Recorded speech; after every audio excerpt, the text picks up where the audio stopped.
Hello, ladies and gentlemen, and welcome to the Say Report. And this is a culmination of Big Gaming Weekend. I'm your host, Devon Decker, and joining me, my host companion, Sejohn, who has a question that has nothing to do with Big Gaming Weekend, but that's okay. Kind of. It's goopy. The question's goopy, and I've been playing a goopy game, so I think that I'll be able to connect these eventually. But no, we were talking about the Magic School Bus before we got started, and you made a joke about like being inside the body, and I just said all I want to know is there were so many episodes of that show where they did so many other things, but the episodes anybody ever references, jokes about, talks about are going inside of somebody. Right. So I think the reason for that is twofold, right?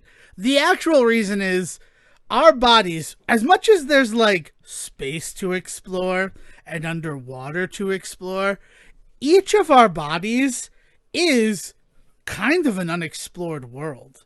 And when, as a kid, you would do an episode where they would explore inside the body, I know personally it would make me hyper uncomfortable, but mostly because like everything they're showing, you know, like that's happening inside of me right now. Contain multitudes. So when human beings are uncomfortable, one of the defense mechanisms is to make jokes about it, right? Because then you're able to remove yourself from it, that level, with the laughter. So I think the reason why we make the jokes about the going inside of the body episodes of the Magic School Bus, and as far as I know, there's the two, right?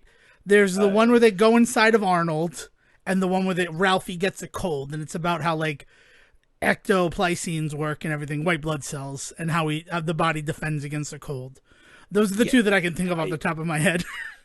I honestly, I'm not like well versed in the show as much as we watched it when I was a kid, because we watched it so much. It all bleeds together into like one giant thing. That includes even the new stuff that came out a couple of years ago. It all just kind of becomes one big entity to me. Oh yeah, I'm not counting any of the new stuff. I did not watch it, not for any reason. Just I never watched it because the Magic School Bus.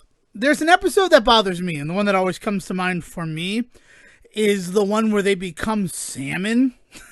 Oh man, yes. Because they get fertilized, don't they? They become the they become eggs. They get fertilized by salmon who spawn, and then they swim down, and then by the end of it, they like swim back to the spawning. It's really weird. And to me, because I'm already in kind of like intellectual headspace because I'm watching the Magic School Bus, it's a learning show, right? You're supposed to be learning. You're supposed to ask questions, get messy, take chances, blah blah blah. My question is, so when these kids like get horny in their teenage years, are they going to have this instinct to go back to that spot to bang? Because that's how salmon are. One of them definitely developed a fetish off of it. Don't get that wrong. I don't know. It's just like that one's one that sticks with me. The other one is the first one where they go to outer space, which isn't like, it's the pilot. So I feel like everybody saw that one too. When Arnold, to shut up his stupid cousin Janet or Janice, I don't know, girl Arnold, takes off his helmet on Pluto and his head crystallizes into ice. And like, so Arnold's dead. That you don't come back from that. I mean, there's a lot of things that happened on that show that should not have been able to happen. I know. I also like the one where they get baked in a pie because it's a chemistry episode, but hidden in, freaking pie and cake and things. So, like, they made it relatable for a young boy. And my favorite Magic School Bus book of the original 5 before there was the series is the one where they learn about the water cycle and how, like, filtration and everything happens in our reservoirs. Man. I like that one a lot, too. I don't know of a show right now that is doing, like, this kind of work. I don't know. Maybe there is one. Maybe Coco Melon. I don't watch it, but everybody talks about it. I don't believe Coco Melon or even the good, like Bluey is like the big. Yeah, I was gonna say like, maybe Bluey's doing it. Even Bluey has like educational elements to it, but it's nothing that's this hardcore. Like I just don't know. Like what's on PBS right now? Like what is the after school show? PBS has become a bit infantilized, which is like the really sad thing to me. Because every time I throw it on, it just feels like it's aimed at preschoolers. Like it used to kind of grow with its audience, but Arthur is over. I mean, Daniel Tiger's Neighborhood, which is the craziest show to me. That Yeah. like it's Daniel Tiger's son and everything, and it's kind of Mr. Rogers' Neighborhood, but nowhere near as wholesome. And it's not for lack of trying to be Well, wholesome. It's the just murder, Fred they, isn't they there. Like they can't really get away from the fact that it is a crime procedural. So yeah, yeah, but it's one of those things where like that show I see all the time. There's some like I don't want to try it. There's like some crazy name show. I don't even want to guess at it though because I'll probably come off offensive if I go for it. It's like Nanook of the North, but like it's a punny title like that. okay, Like in that same style. okay. Like, because I know Nanook isn't great either with everything that how that aged, but it has something like that. I don't see like a cyber chase, Yeah, which is like for yeah. older kids to learn about technology a little bit. Yeah, or like not even like Wishbone or anything like that. Yeah. Man. It's weird. Damn, I think kids, what are Arthur you was learning kind these of days? No. carrying that, and it's Yeah, yeah. It's not even that. It's not like I feel like there's not good TV. It's not. That's not the conversation. I'm curious what the educational show is now that people are going to be like referencing and remembering. 10 years from now when they're in high school, college, and stuff. Like what is going to be the thing that people are looking like latching onto now and look back to? Because yeah, I mean like Arthur's a great example, and the thing about Arthur is it ran for 25 years, right, or something like that. yeah, something crazy So there's like two or three different like rounds of kids of like that's the show that they looked back on, and now they don't have that. and you have the I feel like spin-off we've postcards lamented the from loss of Buster. Arthur. What? I feel like we've lamented the loss of Arthur before. That's all. Oh, well, yeah, we did it as soon as it happened. We watched the final episode and they went to the future, like all kid show finales do. I just think about the postcards from Buster stuff. Because that was a weird show, too, that like brought in real world element teaching Yeah. and spun off Buster from the show. Like, that'd be like if Skeeter got his own show, but like, it's just so weird. Like, he's like, that's a main character. You have so many characters in Arthur, he could be getting postcards from like Binky and things would be okay there. Like, it's weird to lose Arthur's best friend. I don't know. That's me though. Like, Frasier Crane makes sense as a spinoff. Norm doesn't. They try that shit all the time though. They do. It's how it goes. Beloved character. Joey made sense as a spinoff. Did you know that Joey had 2 seasons? I always Yeah. thought it was a one and done, but it's 2 Didn't seasons. it didn't have like 50 episodes or something like that? That sounds about right for the time.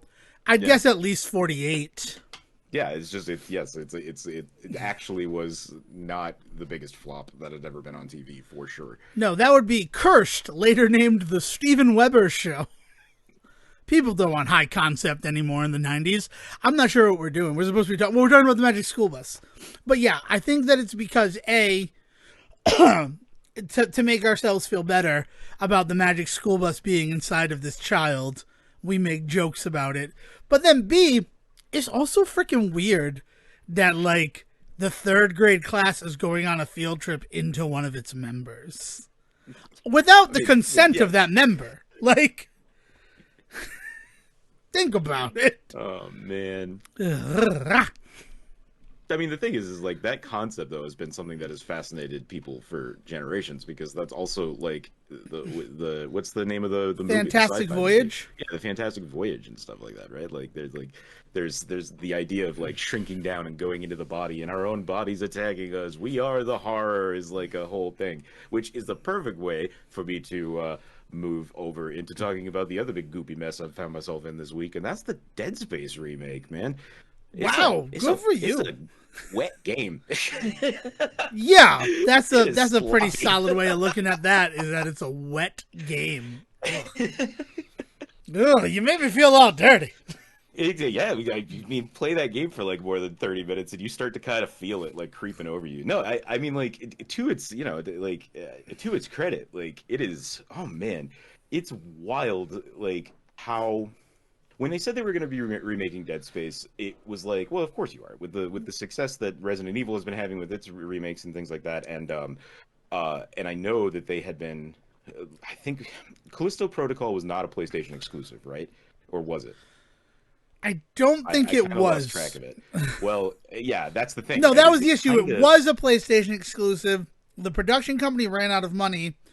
On It was not a PlayStation exclusive. The production company ran out of money. Sony ponied up the extra money to give it exclusivity for like a year.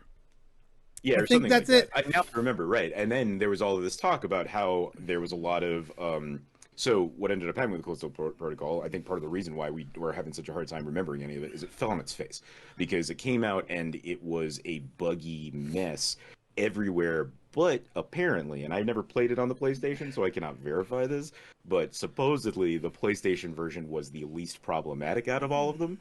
Lo and behold, and a lot of people took that the wrong way because they were like, of course, because PlayStation put the money in, they made their version work and everybody else's suck. And it's like, no, I don't think they went out of the way to make the other versions worse.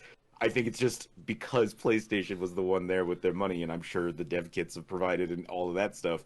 Yes, of course, the this was going to be the one that it was going to be the best developed for. So anyway, so Callisto Protocol is this one that it comes from some of the original Dead Space makers and has this kind of like this pedigree that it's touting. Like it talks about like the ways people talked about it, where like this is going to be the thing, right? And it fell so hard on its face. So like then the Dead Space remake kind of comes along, not like less than a year later, and really just kind of just blows the Callisto Protocol out of the water for me because it is this phenomenal just like look back on just this dark, creepy story.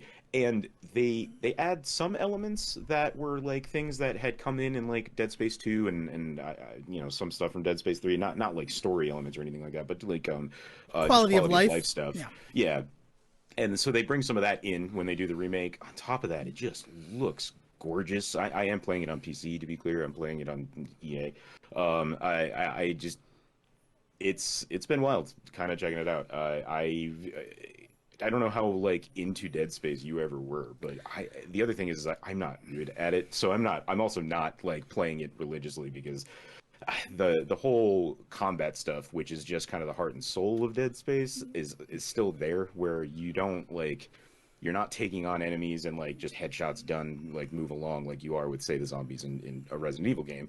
It's you have to like plan out like I'm going to shoot this one in the legs so that it cannot come faster. Then I will take off its arms. Then I will maybe get a headshot into it. And then I will need to make sure that I go up and crush this thing because there's like a whole stomp mechanic. Because if you don't, then if you ever have to come back through this room, then that thing will probably not come back to life, but mutate into a different type of enemy, which is a whole other experience.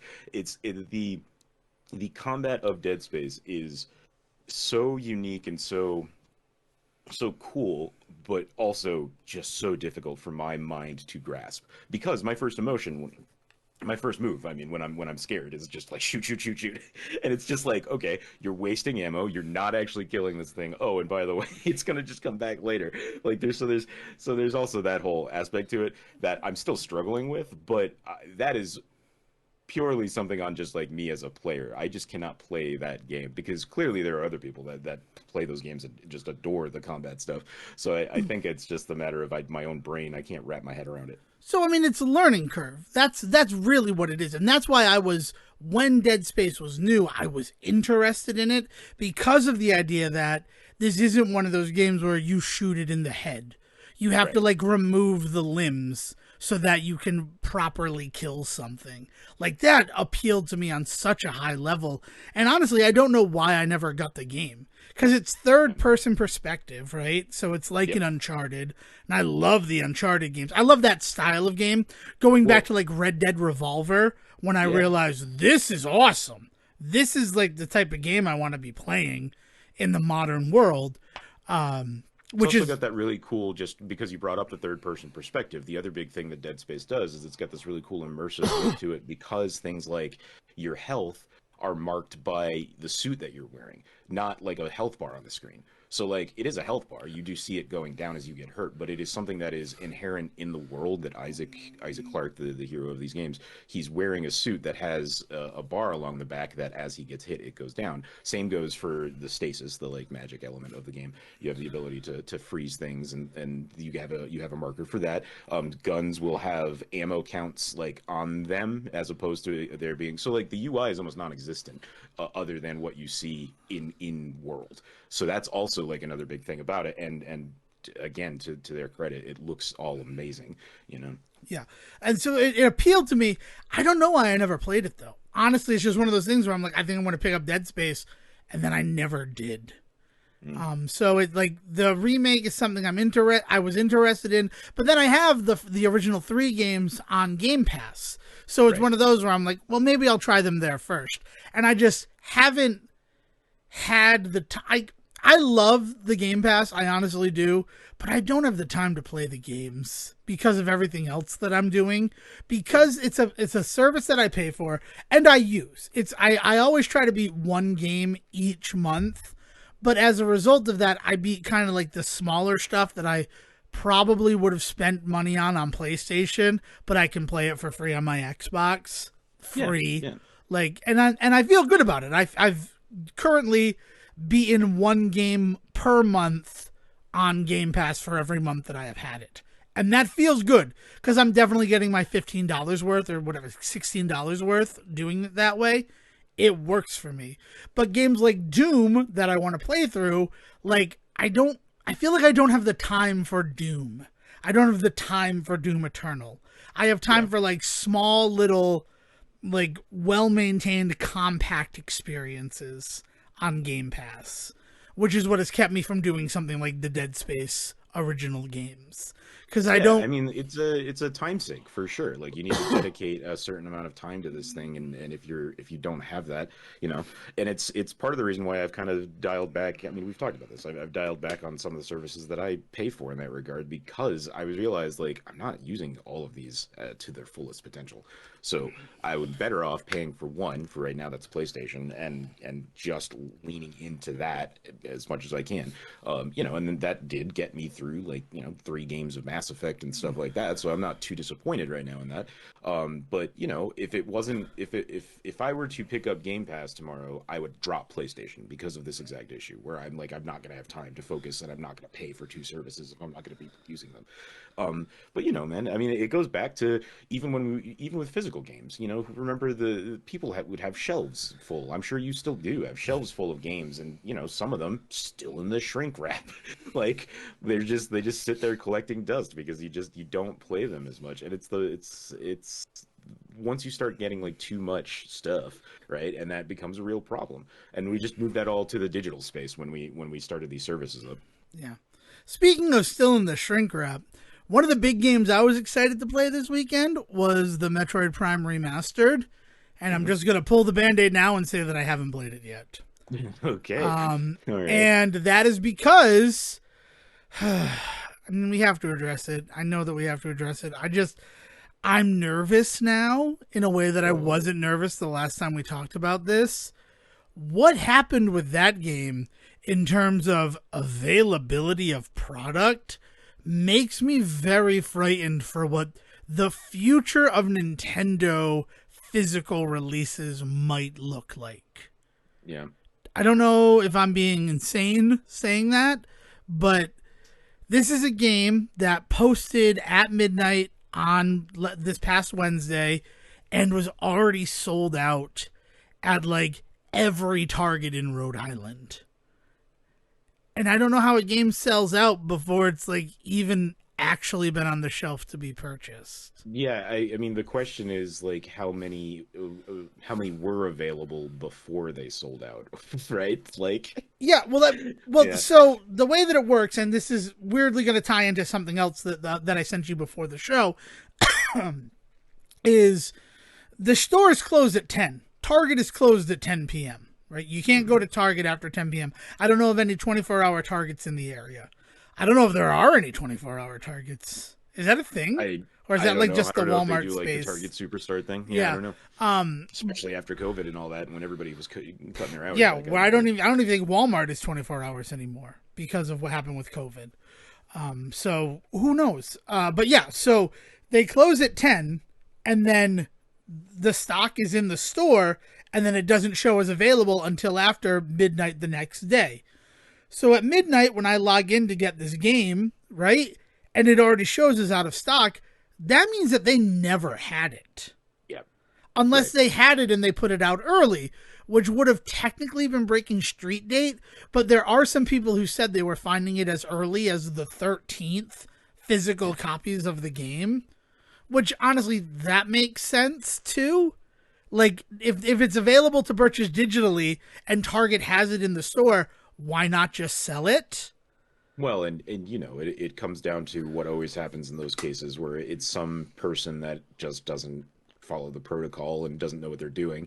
You know, so if they got like something that talked about like a digital release date and then a physical release date, and why would those two be different, right? Like some poor soul out there probably made some mistake and put it out early for sure. I mean, that happens even without the whole digital release side of it, right? Yeah, exactly. So it's just, I mean, speaking of Target, NECA is doing their haulathon, and that doesn't start until the 3rd of March.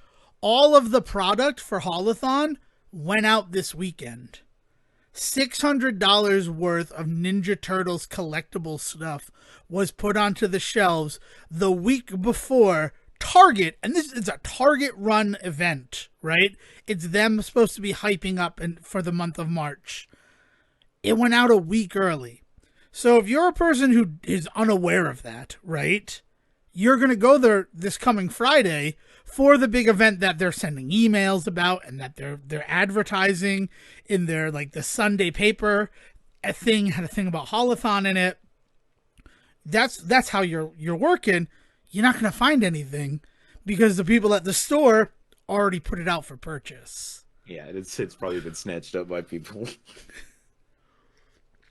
And then the last thing on that whole thing about Target, not that I want to be shitting on Target, it's just who I've been interacting with throughout all of this, right?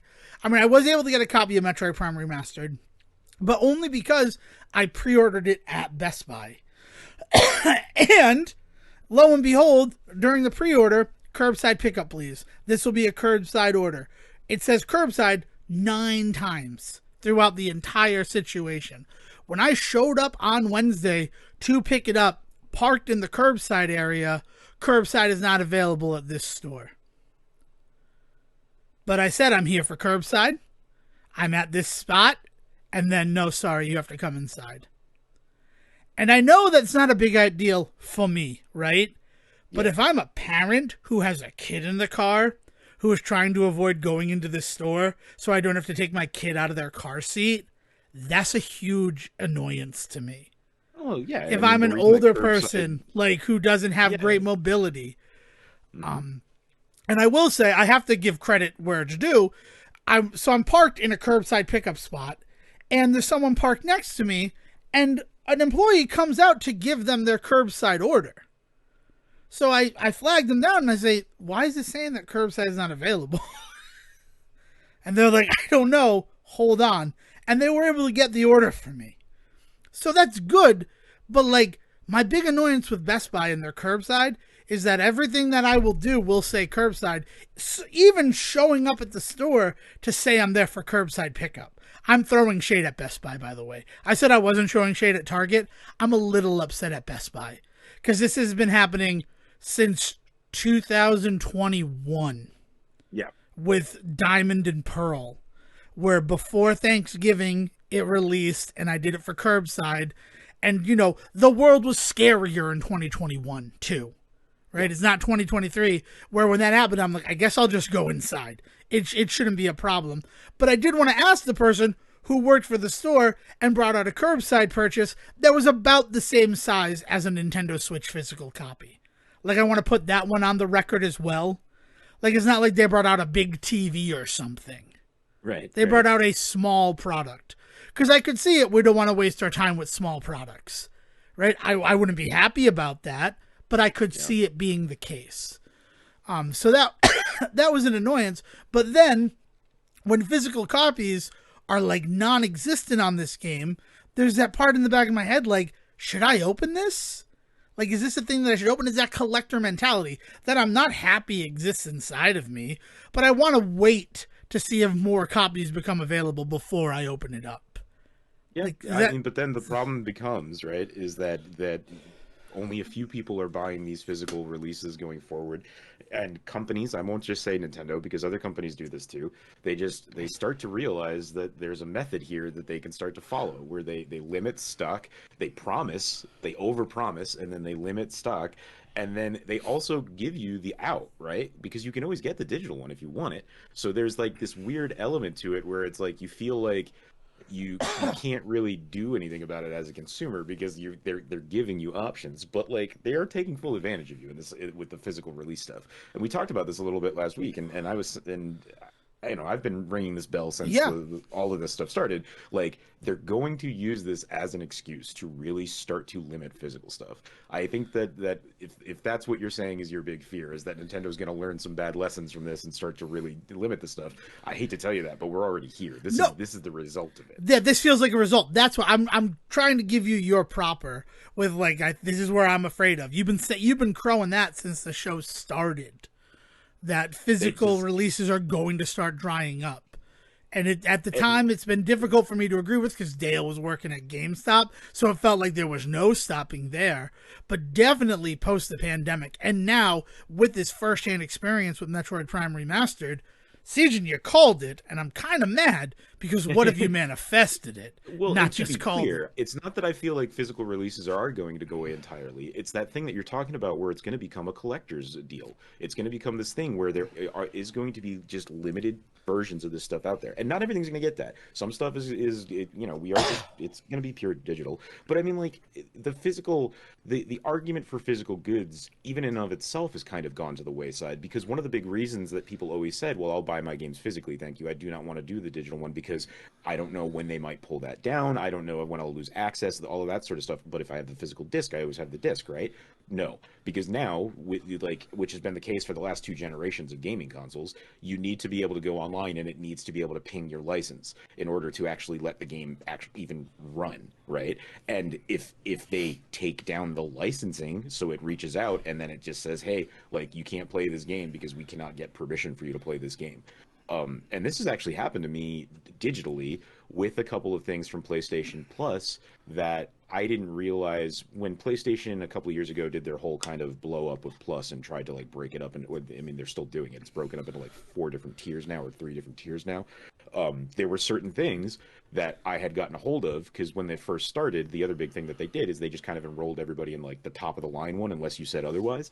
And so I didn't like, I got caught like one month like paying like $30 for the service, and I was like, I didn't want this. I just want the free games every month.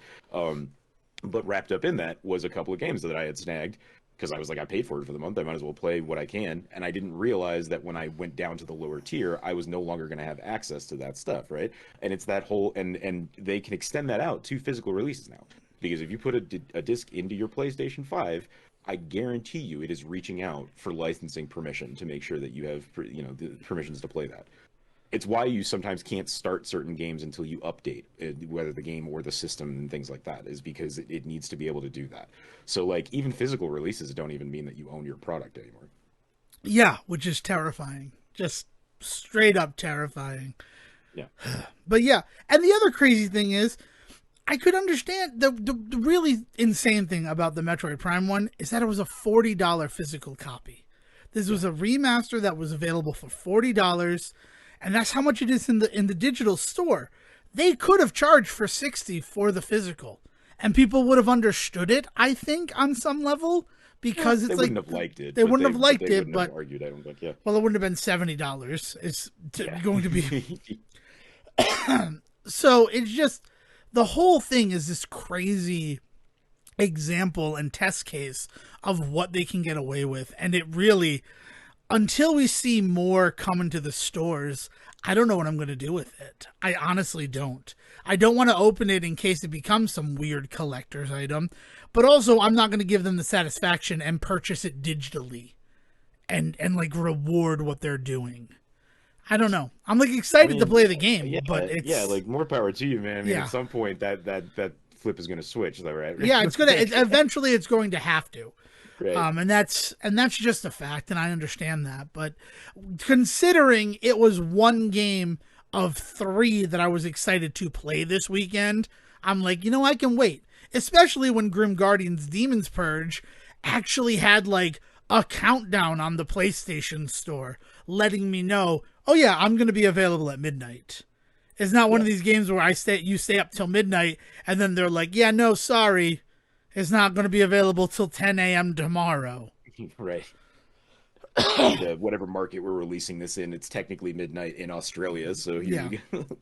Some weird sort of thing that they did. Like, I watched that countdown, and as I saw that countdown of like available in 11 hours, I'm like, all right, I need to adjust my Wednesday so I am up and ready to play this game at midnight. And we did in Demon's Purge, the Grim Guardians game. I don't know. Do you want to talk about something before we get into it? Because this one's going to be hard. This is a hard discussion we're about to have. No, just the last thing onto the Dead Space stuff that I also think is just fascinating man. So it's really gory, it's really goopy, all of that good stuff, right? And I forgot how kind of vicious it gets. Like there's some stuff that is just outright just disgusting, but all in the best fun ways. One of the things that I think I just completely like. I don't know why I never really registered it the first time I played it, but it's so is the religious stuff in it. So do you know the story of Dead Space at all? Like No, I have no idea. So essentially, there's a planet, out in deep space, with a colony on it and a mining ship floating just outside of it that's going to start mining the planet for ore, whatever, right? And the colony discovers something, and they send it up to the mining ship because the mining ship can then take it back to wherever it needs to go. And this thing that they discovered is this thing called the marker. And the thing is that there's in the world of Dead Space, before any of this even occurs, there's this religion that exists called unitology, and the idea that we will all become one in death or something like that, right? And basically, that religion, you find out throughout the game, has taken over the colony, and this thing that they found is a religious marker for this religion, and it's like this whole story about these people that have so much, like, such deep faith in this thing that they like sacrifice themselves to the marker. Like it just gets into this whole religious aspect. And like I know that I say this to you, I could have told you that even before I played this remake, but man, playing this game and how much of it is like this anti-religious like slant is just like I, I I'm surprised I didn't hear more controversy around that. And then I remember that a lot of the quote unquote controversy, when I say controversy, I don't mean anything that was like damaging to Dead Space, quite the opposite. Probably the reason that a lot of people ended up actually really buying into it. A lot of the stuff was about the violence, right? Like the over the top horrific stuff that happens in that game that you see.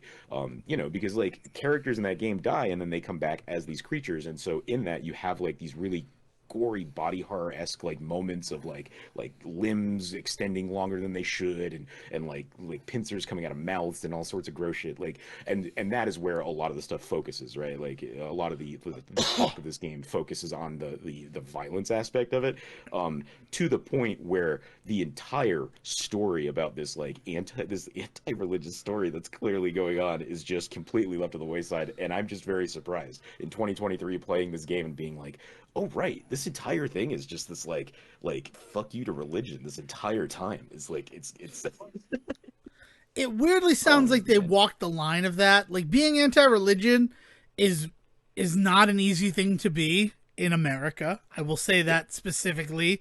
Other countries, like being an atheist in the UK, I feel like it's probably easier than being an atheist in America.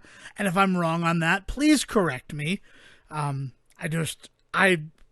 I think about stories that I've watched that are like UK produced stories where a person is an atheist and it's treated kind of just the same as if someone were to say that they were a Catholic on an American television show. Like it's just part of their character. Where like atheism I always felt was like hidden in America until maybe Go God Go South Park episode. I mean, it's not celebrated in as much. Like if you're in a room full of 5 Americans and you say you're an atheist, 2 or 3 of them are gonna like feel squishy when you say that, and they shouldn't, right? I don't get that feeling if you were to say that in a room full of 5 people from Europe. You know, I mean, we are also really colored by the fact that some of our biggest atheist like defenders, I guess would be the best way, come from England, right? Like Stephen Fry, Christopher Hitchens, like the people that we think of when we think of atheism also tend to come from that part of the world, right? Yeah. So that probably is coloring our sense of Who's how the most accepted prominent atheism really is, right? American atheist? Yeah, I honestly I could not tell you, because the problem is that the second you become popular in America, you kind of have to declare what religion you are so that everybody kind of follows you for that, right? Right. And if you do, and again, and if you say you're an atheist in America and you're popular, your popularity is probably going to wane because it won't play in Middle America. That old chestnut. But the thing is, because I feel like one of the recent Far Cries, like maybe Far Cry 5, had sort of an anti-religious swing to it too, with the doomsday cult of it. The truth is, they all do, but 5 is definitely the whole point is that there's this like Manson style, like Charles Manson style cult out in America, funny enough, and they have churches and they do religious, you know, symbology all over the place, and for sure there's a huge part of that. And I think the fact that it's in America is what really drives that religious aspect there. But I mean to that point, I will say this is one of the big problems with the criticism of particularly Far Cry 5 is that nobody seemed to care until it was America, because all of that stuff is also present in 4 and 3. Definitely in 4. It's just happening in other parts of the world that we don't necessarily have an attachment to. But like the shit that went down with the ways in which with 4, like the controversies around like, hey, like what are you, like who exactly are you imitating here with this religion and these figures and all of this sort of stuff? That stuff was kind of there with 4, but it didn't have the pointed edge to it that you see with 5, the ways that people were criticizing 5. And I think that's purely because in 5 it happened in America and they're like, not in our backyard. Like, right. And so that's like where I want to look at it, is because that one, they very much make it feel like it's a cult, and that's sort of the way that they protect it, right? Is that if it's a cult, things are fine. I remember we were watching an episode of SWAT, and the cult was going to have all their members jump off of buildings to appease whatever their false idol was. And my mother's like, I can't believe that they would do that stuff. And I guess I'm going to make myself the most notable atheist, even though I don't think I would identify as an atheist with this statement. But this is an incendiary statement that's about to come out of my mouth. Trigger warning. When my mother was like, I can't believe those people would do that for those beliefs. And I'm like, yeah, you cross yourself because a star baby tells you to. And my mother looked at me and she like looked initially hurt because I was kind of mocking her religious beliefs. But then she realized, oh, wow, I am being like a hypocrite if I say I can't believe these people do stuff for these beliefs when I don't look at the belief system that I myself follow. Yeah. Like, it's like they always kind of like code it and cocoon it in it being a cult instead of like a named accepted religion, like with Dead Space, right? The Unitarians, is that what? Unitarian, Unitology, but it's this like the united. Till all are one, basically. Right. To like Optimus Prime should sue them. That's what I feel. But Transformers are notoriously not litigious at all. Sorry. But like that is a fake religion in space. But also I bet the way that it's talked about in the game, I have no idea of it. I bet some people consider it to be cult-ish. Right. Right. It's all about extremes, right? Like that's the thing is that when the other problem is that we use the term cult, not you and me. I mean, you know, you and I probably also do this, but in general in this country, when we say cult, we're talking about religious extremism, and like that's not fair because that's not the same thing, right? But that idea that often when people talk about quote unquote cults, what they're talking about is they're talking about extremists of some kind, because unfortunately in this country so much stuff is tied to various religions throughout that we can't outright say the religion is bad. It's the extremist within that religion, right? And Yeah. like I don't like we don't need to go too much deeper, but this is exactly the kind of thing that like Dead Space that I'm talking about is like I forgot that like Dead Space really does spark this kind of conversation, talk about this kind of stuff in like really upsetting ways. And like more to the point, like the multimedia around Dead Space, you know, like the books that they released. I think there's even like a comic and stuff have to, because that is the story, that is the stuff that they really lean into. So like the element being there, it's like one of those things where it's just like you always kind of know that there's a light in the room, but you're never really like looking at the light on the ceiling, right? And then one day you look up and you recognize the light on the ceiling, and then you know from that point on you kind of just always know it's there, right? It's that moment for me where I just kind of recognized where the light was coming from, and now I can't stop looking over my shoulder at it every now and then. Yeah. No, it's a that's but it is, but it's one of those things where even in a game like that, they're talking about the extreme, and that's how you don't alienate your religious audience. Because Yeah, you're not yeah. saying Catholicism is bad. You're saying this one person's interpretation of Catholicism and what they're doing in its name, they're bad. But the Right. religion itself is good. Right, and you know, I think that the point of the Dead Space games in this regard is eventually like, no, all of this unitology was always leading to this terrible thing. You all just got tricked. Like it does kind of tell that kind of concept, that kind of story. You know, it's the same thing I felt when I was playing Mass Effect though, and I forgot about all the racism that's in it. Yeah. You know, we didn't really talk about it on the show too much, but one of the biggest things that I was really not struggling with, but kind of really caught off guard by, especially in Mass Effect 1, where it is such a whole like humans need to save everybody. The ways in which you talk about other races of aliens in that series is like upsetting, like fascinating. I mean, there's an entire concept in that in the Mass Effect series. There is a race called the Krogans whose fertility has been like stunted by like 90% by another race in this called the Solarians. And the reason it was done was because supposedly, from what we understand, the Krogans were breeding to a point where they were even killing themselves. And so this other race took it upon themselves to develop some type of disease called the genophage that like basically neutered 90% of the men in this culture.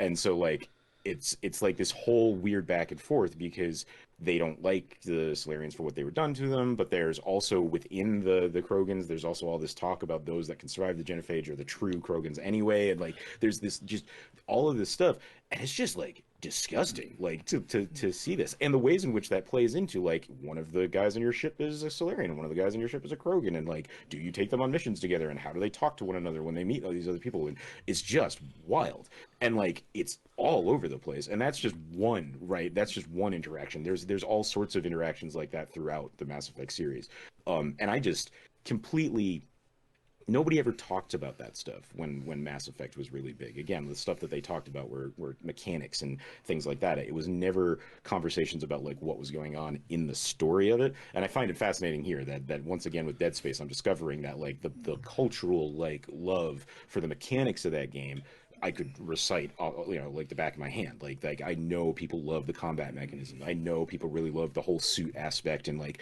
upgrading the suit and adding the to your bars and stuff like that. Like I remember all of that. What I don't remember is in the story this whole like religious aspect swing to it, anti-religious swing to it that like I it just never hear people talk about, which is fascinating because having now gotten into this game, like that is the game, right? It's just it's interesting doing all of these like remakes and remasters, going back to these more story driven games and seeing the ways in which the story is not the thing that seems to have endured in these cases.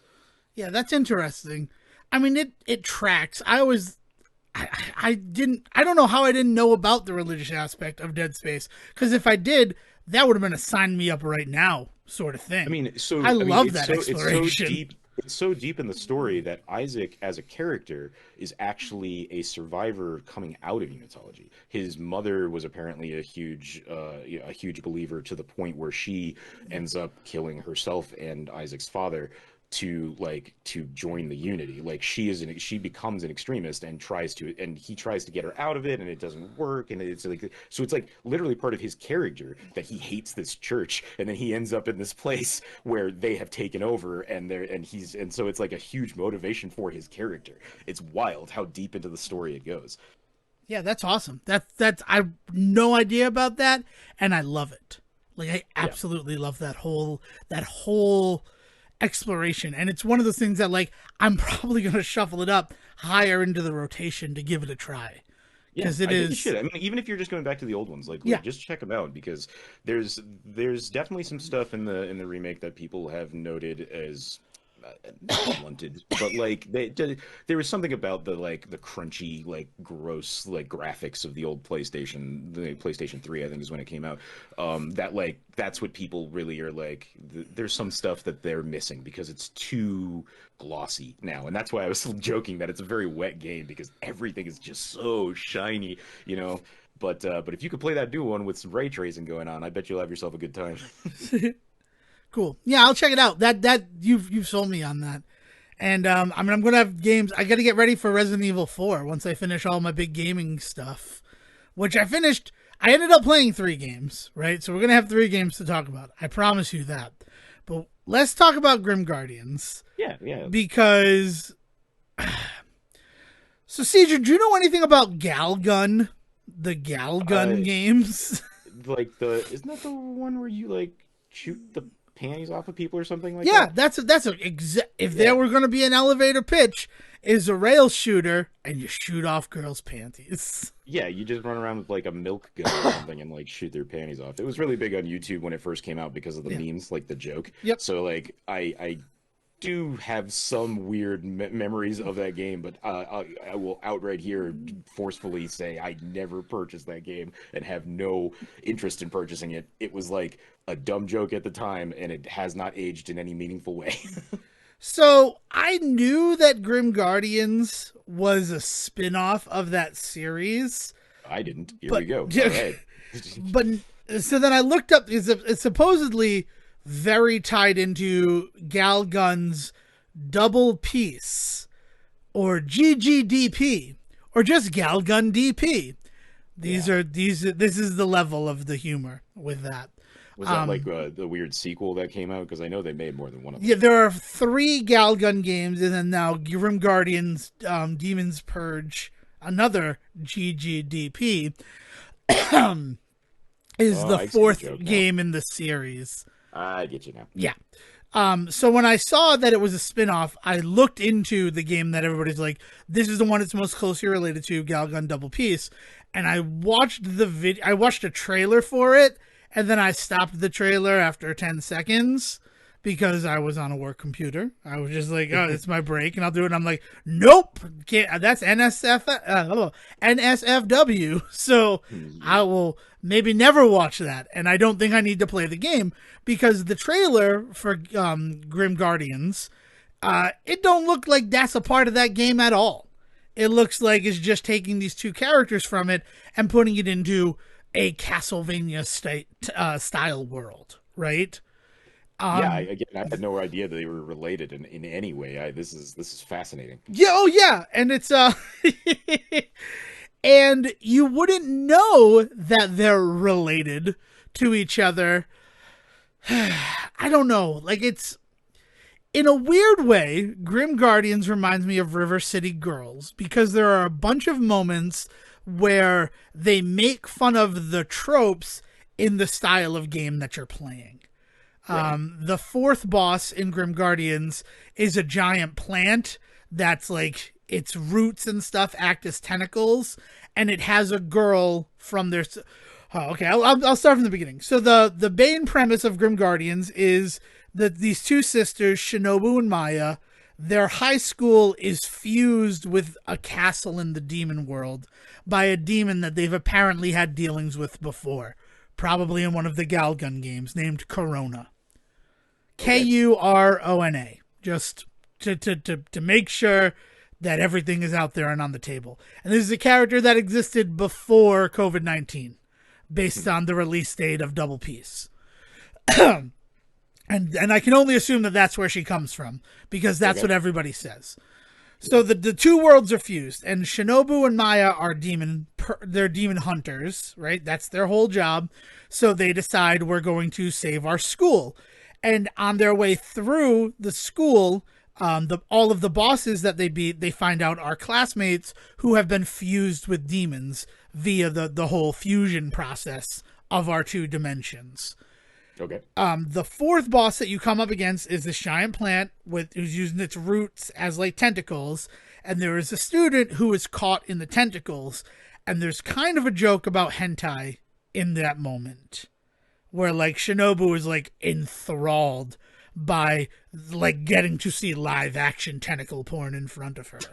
Jesus. And her younger Okay. sister has to be like, "Can you get your head in the game? Like, what are you fucking doing?"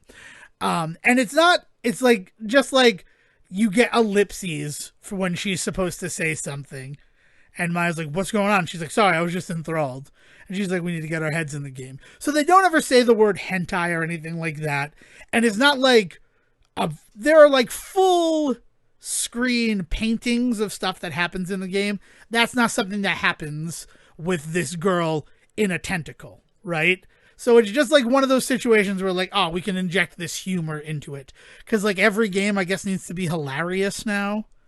Thanks, Well, Marvel. I don't know. No, I'm just kidding. No, I mean satire is an easy fallback for a lot of people when good satire is hard, but creating satire is one of the easiest forms that you could, because you're literally imitation, right? Like you're imitating a thing that already exists, and then you're putting your own unique spin on it. And like if like I said, doing it right, chef's kiss. Like the best satire is hard to sometimes distinguish from the genre it's making fun of. I will always and forever point to things like Shaun of the Dead, right? Like that is perfect satire to me, because at the end of the day, it's also just a damn good zombie movie, as well as the fact that it makes fun of this stuff.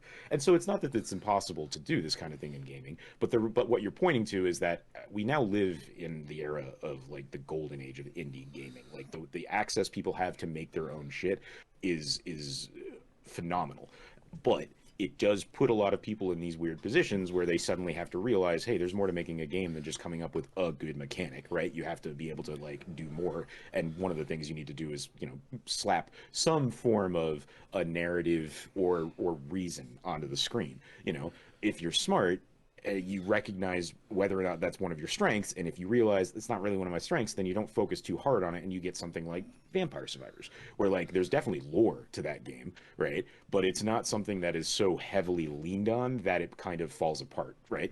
Mm-hmm. And but I think the reason why you why you feel like every game, and you're not wrong, why every game feels like it needs to be a joke a minute, is just because like I said, satire is easy. Like, let's create this thing. Let's make fun of Castlevania, but then put like girls and tentacle porn in it, and that'll be fun, right? It's just like, okay, like, Oh, all right, I guess can we I keep don't. this up for 2 hours? No, I don't think we can, guys.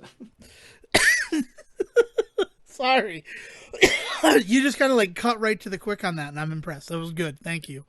And also, it's because one indie game with jokes succeeds, so then everybody thinks that the jokes are part of why it succeeded. Yeah, exactly, right. Well, obviously, the only reason this was a huge success was because of how funny it was, and I'm even funnier than this guy. Watch this. Hold my beer. Oh, okay. It'd be great if you had the mechanics that game had. And I will say this, right? So that's what happens in the fourth one. So that was like the first moment where like, yeah, this is a little strange, right? Like, but whatever. So we keep playing the game, and then it's so good at the satire of video games. I want to give it the credit there.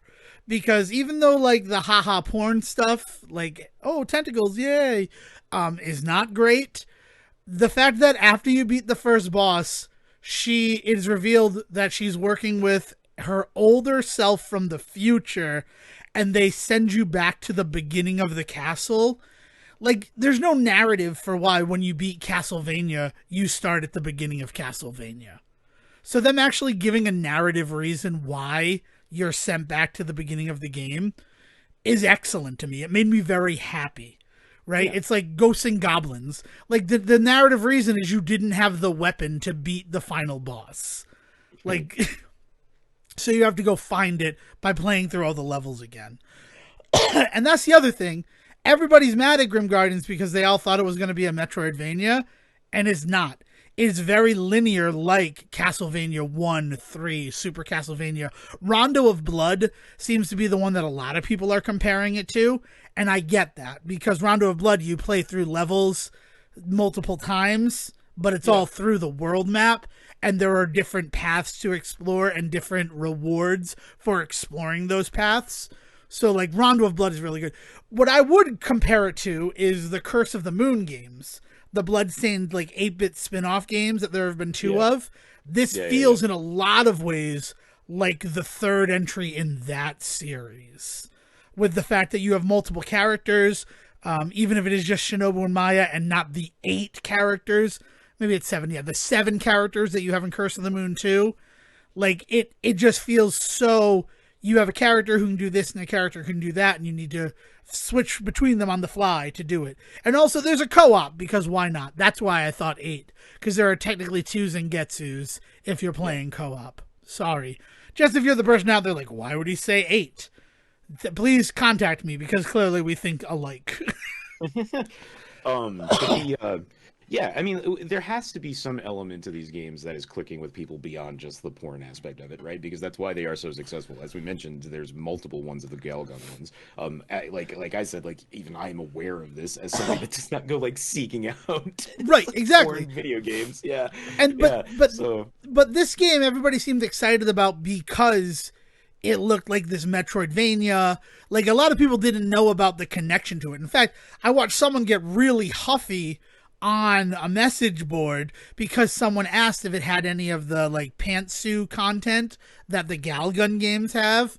And they're like, why the fuck would you ask that type of question? This is a Metroidvania featuring girls who live in Japan. Why are you trying to supplant that game onto this game? And it's just like, oh man, like, I'm sorry that you're dying on this hill because well, let me continue my story. So you beat the game that first time, you're sent back to the beginning. You have to go through again. You get to fight the adult version of the character. And at the end of the day, if you get the normal ending, you are stuck in the demon world, but the castle has turned back into the high school. There's a device that you can collect the parts of while you're replaying the game. If you're able to find that device, you get the true ending, where everything is restored back to normal, but Corona is still playing her pranks on Shinobu and Maya. So that's it. So that's it is. The Komizono sisters is their last name. I don't know where, like, that just, I'm glad that stuck in my head. So we played through it the first time. We played through it the second time to get the like normal ending. And then you have to play through again to get the third ending, where you use the device that you build. And, we're like, that's good. But we had missed saving one of the girls. There are 32 students to save in the game. Okay. And when we went to save that last student, like, we went on an exploration, next to that student was a slider-style wormhole.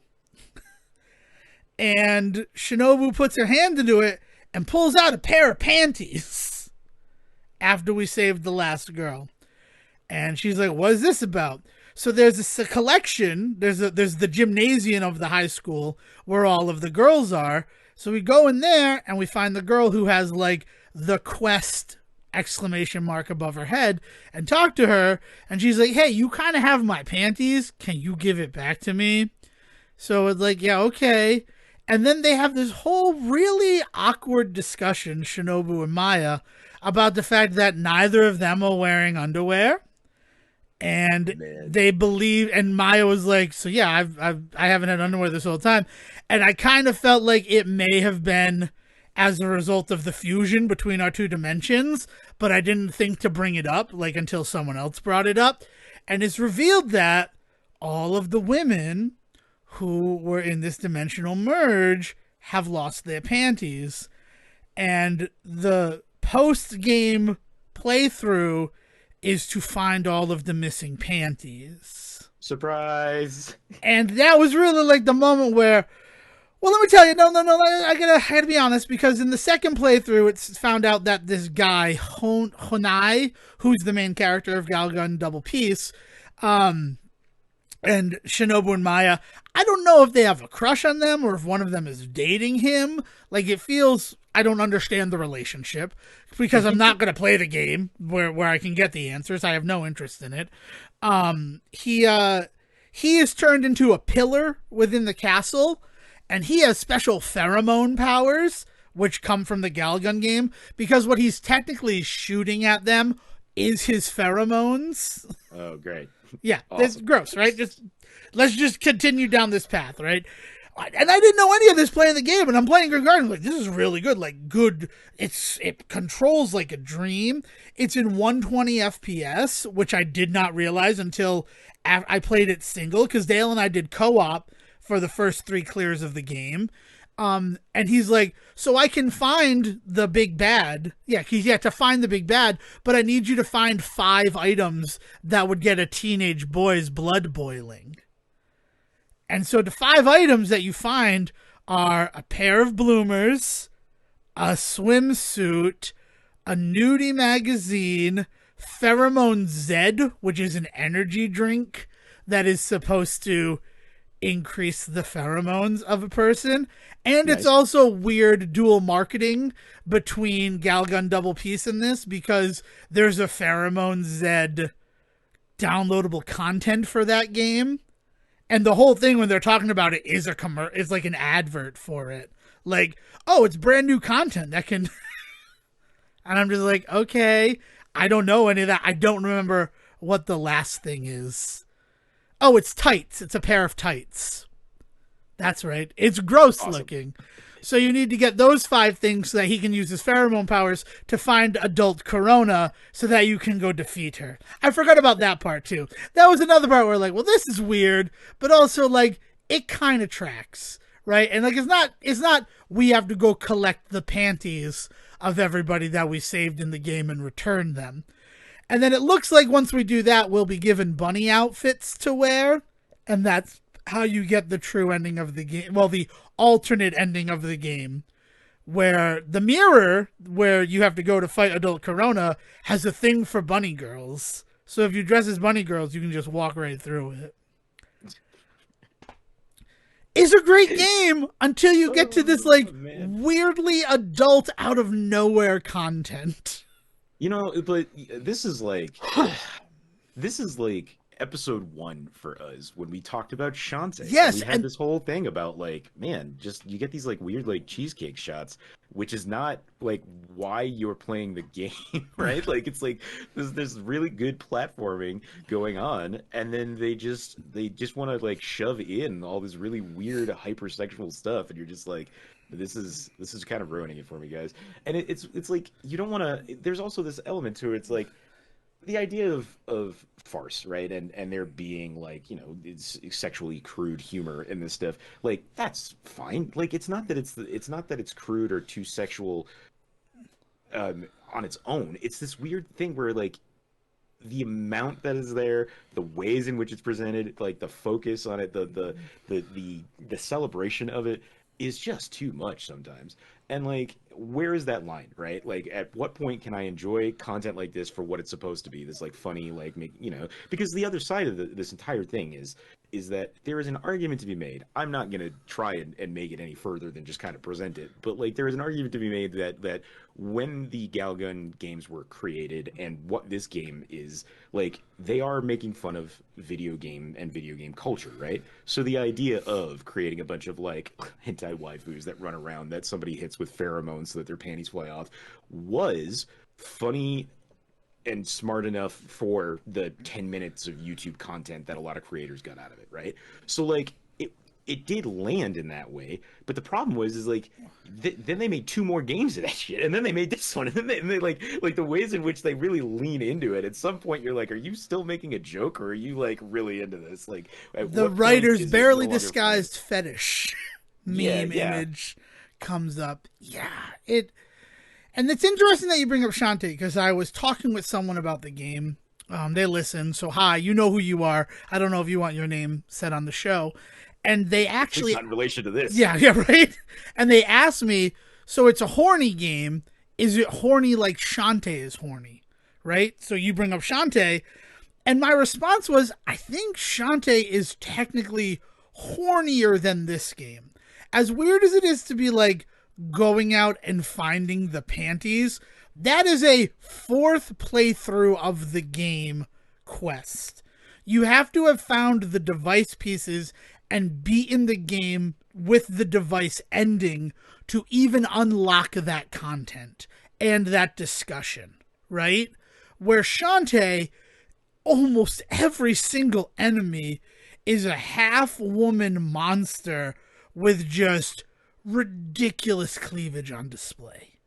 Yeah, and there's constantly various like shots of them in like ways headshots that and screenshots. that sexualizes them, that feels wicked out of character for this game that, like, in a lot of ways, Shantae is a strong female video game character, which there just are not a lot of. And, like, I guess owning one's sensuality and sexuality and, like, saying, I'm going to put it on display, that can be an element of empowerment, but it just feels strange when you know who's writing it, right? Well, right. So what what you're talking about is the idea of the male gaze, right? Like having that stuff be present is fine. It's the problem is that if it's always through a male gaze, then that's not empowering at all. It's objectification. Like there needs to be some element of that sexuality presented in a way that is not from this like leering, like sweaty guy in a corner who's probably going to go home and touch himself to this shit later. Like that's just like that's the feeling that this stuff gives you at some point. Is it's like we've gone so far beyond this just being fun and empowering and funny. Like we are now at a point where like you're just here just to look at the women with no panties on. Like when was that line crossed, and how can we stop that line getting crossed in the future?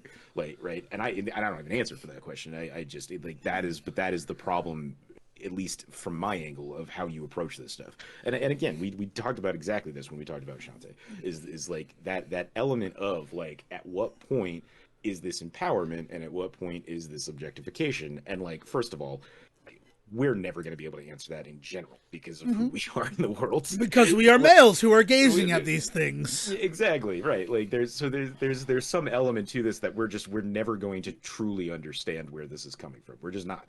And like we can try, and we should try. We should make every effort to try. But we also have to admit that at the end of the day, that effort is going to be for naught because we just aren't going to understand what it feels like to have that presence in the world, right? And like yeah, so the same thing here is like I would love to talk about like the empowering discussion of these two girls that I think River City Girls was a great way to kind of lead into it, like that exact same issue where like is this an empowering game? Because at the end of it, you find out that these women are, like full on crazy or something. Like it's just the caveats that have to be there to allow for this stuff to happen really undercut everything. Oh, I mean, in River City Girls, I don't know if I've ever said it on the show, but the director and assistant director of that game have said that they consider them stupid. Like they're these stupid, goofy characters. And it's just like, well, that really changes how I feel about these games. Not the games themselves, like I'll play the game, but knowing that like that's how you view your characters. Yeah. Like there's no empowerment there. You're thinking that they're these stupid girls who like somehow take down the Yakuza, and it's like, oh, okay, cool. I'm so you weren't even trying to like yeah. Yeah. Yeah, it's just weird. Like these ones, like at least Shinobu and Maya, they feel like real characters, and it just came from nowhere. And I guess to the credit of the game is Dahl, right? And as a female who's playing the game, she's still interested in continuing to play the game. It's just this feels weird and kind of gross. Yeah, no. But the game is still enjoyable. She still wants to platinum it. We're wicked close to that, so.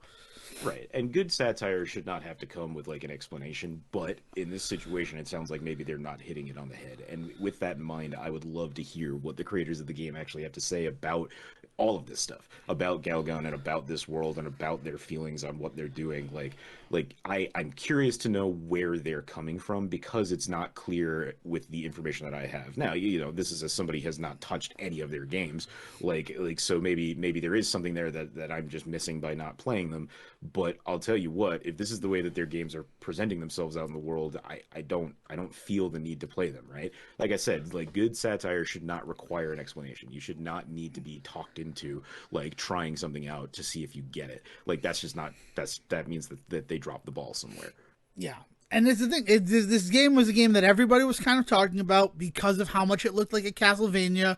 Reminded a lot of people of Portrait of Ruin in terms of like the partnership of getting through the world, where one is like a melee fighter, one is a distance fighter, and just like having that come together. And it does, like, it really, comparing it to Curse of the Moon, it feels like Inti Creates take on a style of a Castlevania game.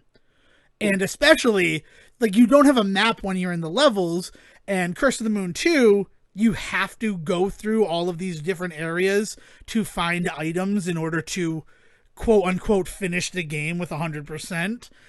And that's the same way you have to do the maps for Grim Guardians, is that shows you the map at the beginning. So I have about like 5 pictures on my phone of the maps so that we could navigate them to find the secret areas. And that's the other thing. I will say this. Being able to play this game at midnight on release date, Dahl and I found everything on our own. And I love that. I love the experience with a game where I am finding everything without having to go online because something has stumped me. Yeah. And it's not one of those situations where, like, you have to go online, but, like, time is your most valuable resource. So if you spent, like, 3 hours trying to do something and you can't find the solution, rather than go into hour 4, if you know I can type one thing into the internet and find it, it feels pretty good to, like, be done with that. Yeah, well, in a weird way, like, you feel like you've earned that shortcut at that point, right? Because you've put in your due diligence on your end and it's just not happening. So you feel like you've earned the ability to get those answers. And I mean, I think that's a completely fair thing for the ways that people play games, as we talked about earlier in this episode, right? Like, there's so much to play in so little time. Like, yeah, especially though if the game is not earning that trust from you to spend the time in that world, right? Like, and it sounds like it did for you, because you said you guys were finding all of this stuff on your own, and that's awesome. Like, it sounds like this game really earns its keep in that regard. Yeah, it's just a shame that there's just like this weird there's this weird element to it that, like, if you look at this in the wrong light, it gets really kind of ugly, and it's just like, oh, okay. Yeah.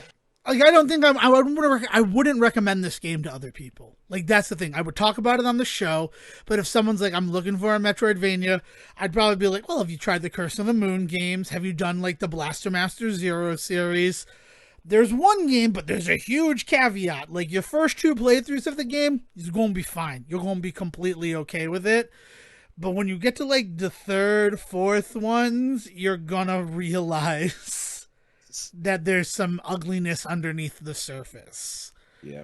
And I don't even know if it's ugliness. Like, we haven't completed that final run through of the game because it's Pokemon weekend. So Dahl, as you've heard on our very special episode, where she was your extremely special guest to talk about Pokemon, that's what she's done with her big gaming weekend. So I had her for Thursday and Friday to play Grim Guardians, and we still beat the game like 3.5 times. We just haven't finished our panty quest, for lack of a better term. Panty raid, come on, man. Oh, right hoisted on my own petard. But I did really feel bad for, like, that guy who asked, is this content in here? And the guy who came back at him, like, why would you even think that? And then to be like, well, it's there. Like, the guy's not wrong. It actually is there, so... Like, but at the same time, I don't want to be like the guy who comes in and says, well, actually, because it's something that you stumble upon, right? It's like, it'd be kind of like, well, Darth Vader is Luke's father, before like it happens. Yeah, yeah. No, I mean, when it comes to that sort of shit, my advice is always stay the fuck out of it. Oh yeah, no, and that's the thing. But it was just like to watch it happening, and I'm just like, this poor guy, because like, is he gonna play the game to the level where he finds that? I'm excited to speedrun this game. That's the other thing I have to say. Boy, oh boy, am I excited to speedrun this game. It's fun. It's a fun game, and I don't know. I've had a good time with it, but there is a little bit of like stickiness. Pardon the fucking phrase I chose there. That would keep it from being like. No, I don't think I will. Yeah. That I don't know if it could ever be like my game of the year for this year. Yeah, because like prior to that point, some of the stuff they do with like sub weapons and things like that, like experience, is a beautifully built game with like great mechanics and really responsive controls, and yeah, it's just disappointing in the end. I guess, I mean, like, you don't want to be a prude about this shit, right? Right, like, yeah. I don't care. Like, if people want to get their rocks off playing like fun games with half naked women, I play all the Shantae games. Like, I get the idea that there's an appealing aspect to this, and that appealing aspect to the sexual nature of this stuff, and that's okay. If that's what you want from a game, and this game is going to give it to you, then you are welcome to that. It's this idea that I want it to be done well. That's always going to be what I fall back to. Is like, as long as it is done well, then I'm all for it. I mean, think about it in terms of film, right? Like, you have your raunchy comedies. We've done many episodes about things like American Pie and things like that, right? This is stopping Sejohn for a second to remind people: American Wedding coming this April to a very special episode near you. Nice. Yeah, exactly though, right? Like, we're going to literally be like dive into our fourth visit to those guys. Like, there's gonna be there is always going to be somebody that's doing that type of content, but they're doing it well enough that more people get on board for it. And what it does is it kind of gives people permission. I don't really know the best way to put it, but it plants the seed in a lot of creators, that oh, well, if they can do this, I can do this. But those, not every creator creates equally, and if they can't quite hit every note right, that stuff glares through so strongly, right? And so it becomes kind of this testament when that kind of content exists and you don't really get hung up on it, because it means that they've done a good job in earning that element, earning that angle, and so I think really all that you're saying is that, like, as good as this game is, it has this weird spin to it, and it doesn't earn this weird spin. It seems to come out of nowhere. From everything that you've described, it really feels like this content is only in here just to tie it back in and satisfy these people from this other game franchise. Because otherwise, like, what is the point of it, right? Yeah, anytime that it comes up, like, it feels like a weird misstep, but it's just a weird misstep in where the comedy could be, right? Like the fact that the mirror has a thing for girls in bunny outfits. It's just like, I'm sure that's hilarious to somebody. It's just not hilarious to me. And like, yeah, I mean, like making the mirror into like furries is a good joke. Like, I can get that joke, but then going that step further of saying you have to go out and find a sexy costume to put on to put so this mirror will let you through starts to get weird. And then, like, whatever they do to animate all of that's when it can get even weirder. Like so they dipping your toe in dangerous water should always be applauded and supported. I think that is fine. But that's where I was saying before, I'd love to hear what the creators really have to say about what they were trying to do in these cases, because it feels like they're not, at least to you and Dale, it sounds like they're not justifying these choices other than just to say, hey, this is what our other games are like, right? And that's not a good excuse. That's not funny. Yeah. And it's certainly not making me be like, oh, maybe I'll go play this game then so I can better understand it.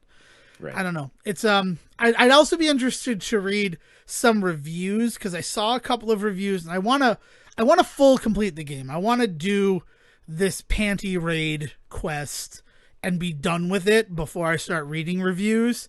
But I honestly feel like the way that people have been anticipating the game, none of them are going to touch on this element of it. Because, first of all, if you're a reviewer, you have a bunch of games to play, so you're probably not getting through to the fourth playthrough of the game before you're reviewing it, right? But also, all of the talk and, like, excitement for this game, nobody seemed to mention the fact that it was like Galgun related.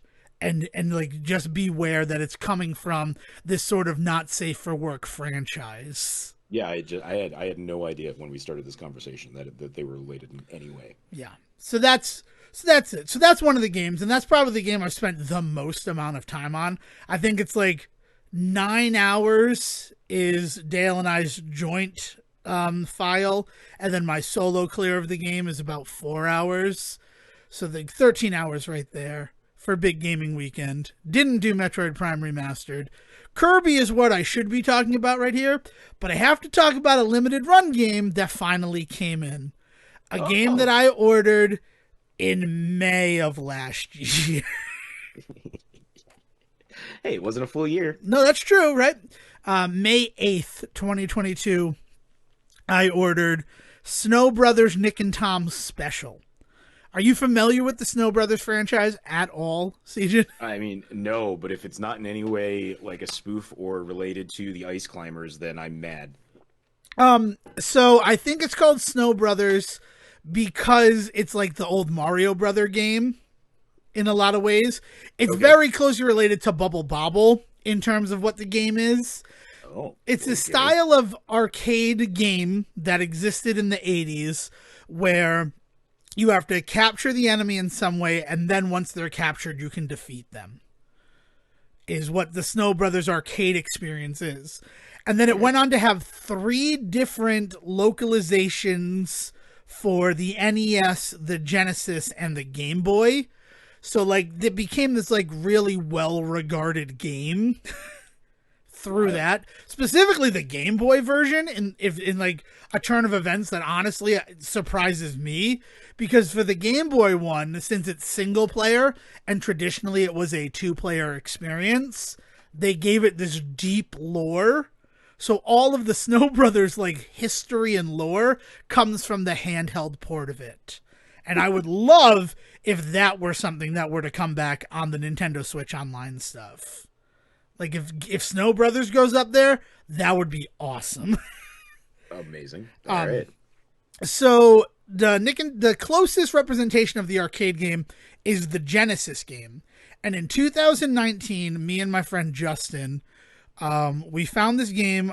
He had a friend had given him an emulation like station, one of those 100 games things. Yeah. So we were just messing around with that, and we found the game, and we played through the game. It's 70 levels, and after the 50th level, you're no longer the Snow Brothers. You're the princesses they're trying to save, as they're now free and have to go save their boyfriends. So like, there's that cool flip on the script sort of thing in the Genesis version.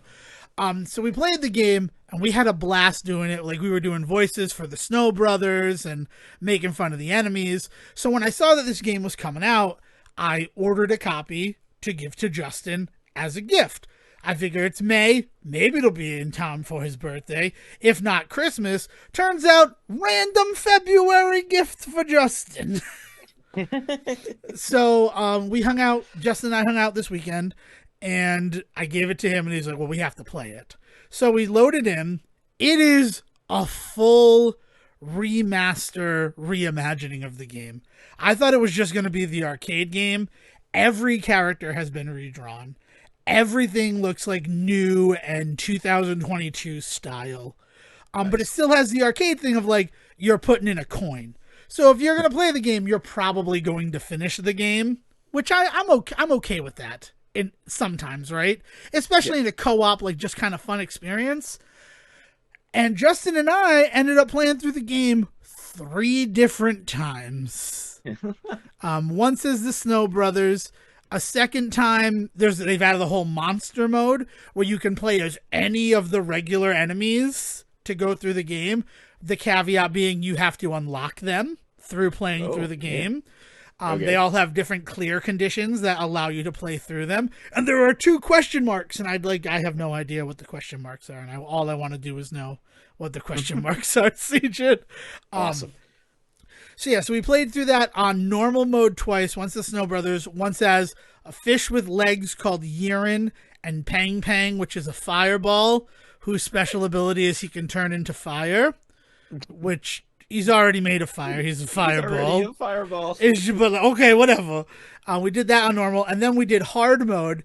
And because the Game Boy version is one of the most beloved versions of the game, there is color options. So it can be full color. It can be that like pea soup green, or it can be black and white. Yeah. We did it on black and white for hard mode. Let me tell you what makes hard mode even harder. Not being able to differentiate your character. But it was just this excellent experience. It's available digitally on the Nintendo Switch as well. If you've ever played the Snow Brothers games, definitely get it because it is very good. So it's the 50 levels from the original arcade game and then 30 brand new levels, not even the princess levels that you got from the Genesis, but 30 brand new levels that CRT, which is the company that put it out, it's like Creative Retro Technologies, I think, or maybe nice. Creative Retro Technos. It's one of those. Created specifically for the game. So it has 3 new bosses, a werewolf ninja, King Altrich, who has always been the big bad, but you never like got to fight him. And then, speaking of being horny on main, 3 really large-breasted harpies. That also kind of felt like it came from nowhere as the bosses of the 70th level. Nice. Where it's just like, why the hell? Video gamers got to video gamers. I don't know, man. It was just one of those situations where like, oh, okay, I guess this is just the theme of Big Gaming Weekend. But it really good. I don't know what the full price would be on it. I got a collector's edition because it was meant as a gift. So that was about $100. But I imagine digitally it's probably like $20. Because it is an arcade game and you're going to be able to like play through with infinite credits, maybe wait for a sale. Like if you're not familiar with it and you want to try it out.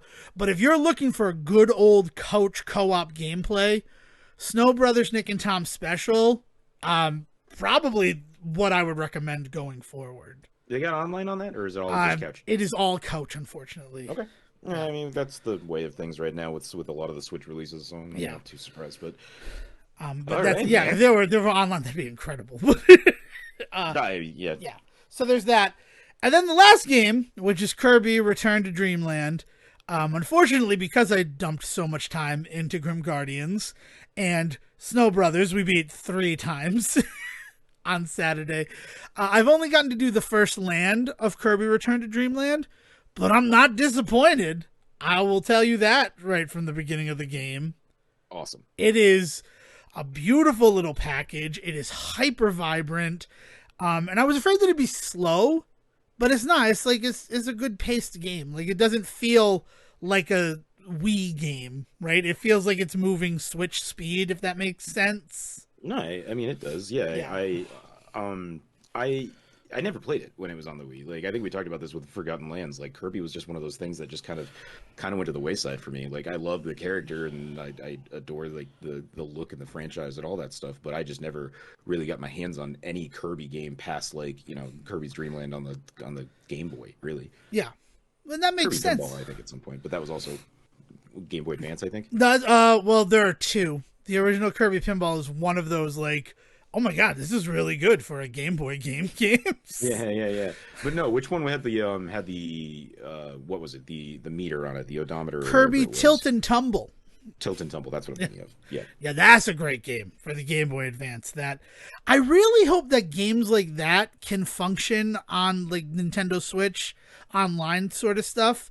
Because like it's got gyros in it, right? Even if you're using like a Pro controller. Right. So it'd be cool to see that, or like WarioWare. Oh, what the heck is the name of that one? WarioWare Touched and WarioWare. I can't think of the one that's all about moving the Game Boy with it. Yeah, that's a fun one. Yeah. That's also fun though, because if you have a GameCube and you have long enough cables, you can play it with that. I've done that a couple of times. I highly recommend it. I don't know. Twisted. WarioWare Twisted. I knew it would get me there if I talked about the GameCube day that we did it, where we had 2 TVs set up, 2 copies of Twisted, and you just moved the GameCube to play on 2 separate TVs. That was a crazy day. That was really good for the motors and shit inside there, spinning that disc. Well, I mean, the disc is just a boot up disc, and then it all runs from that. True, yeah. So, if you're running it from the Game Boy, yeah, that's true. Yeah, no, it'd be terrible if it were like running off of the disc. Oh man, yeah, because people have reverse engineered it to run off of memory cards, so the disc is nothing more than like a key to unlock the Game Boy Advance stuff.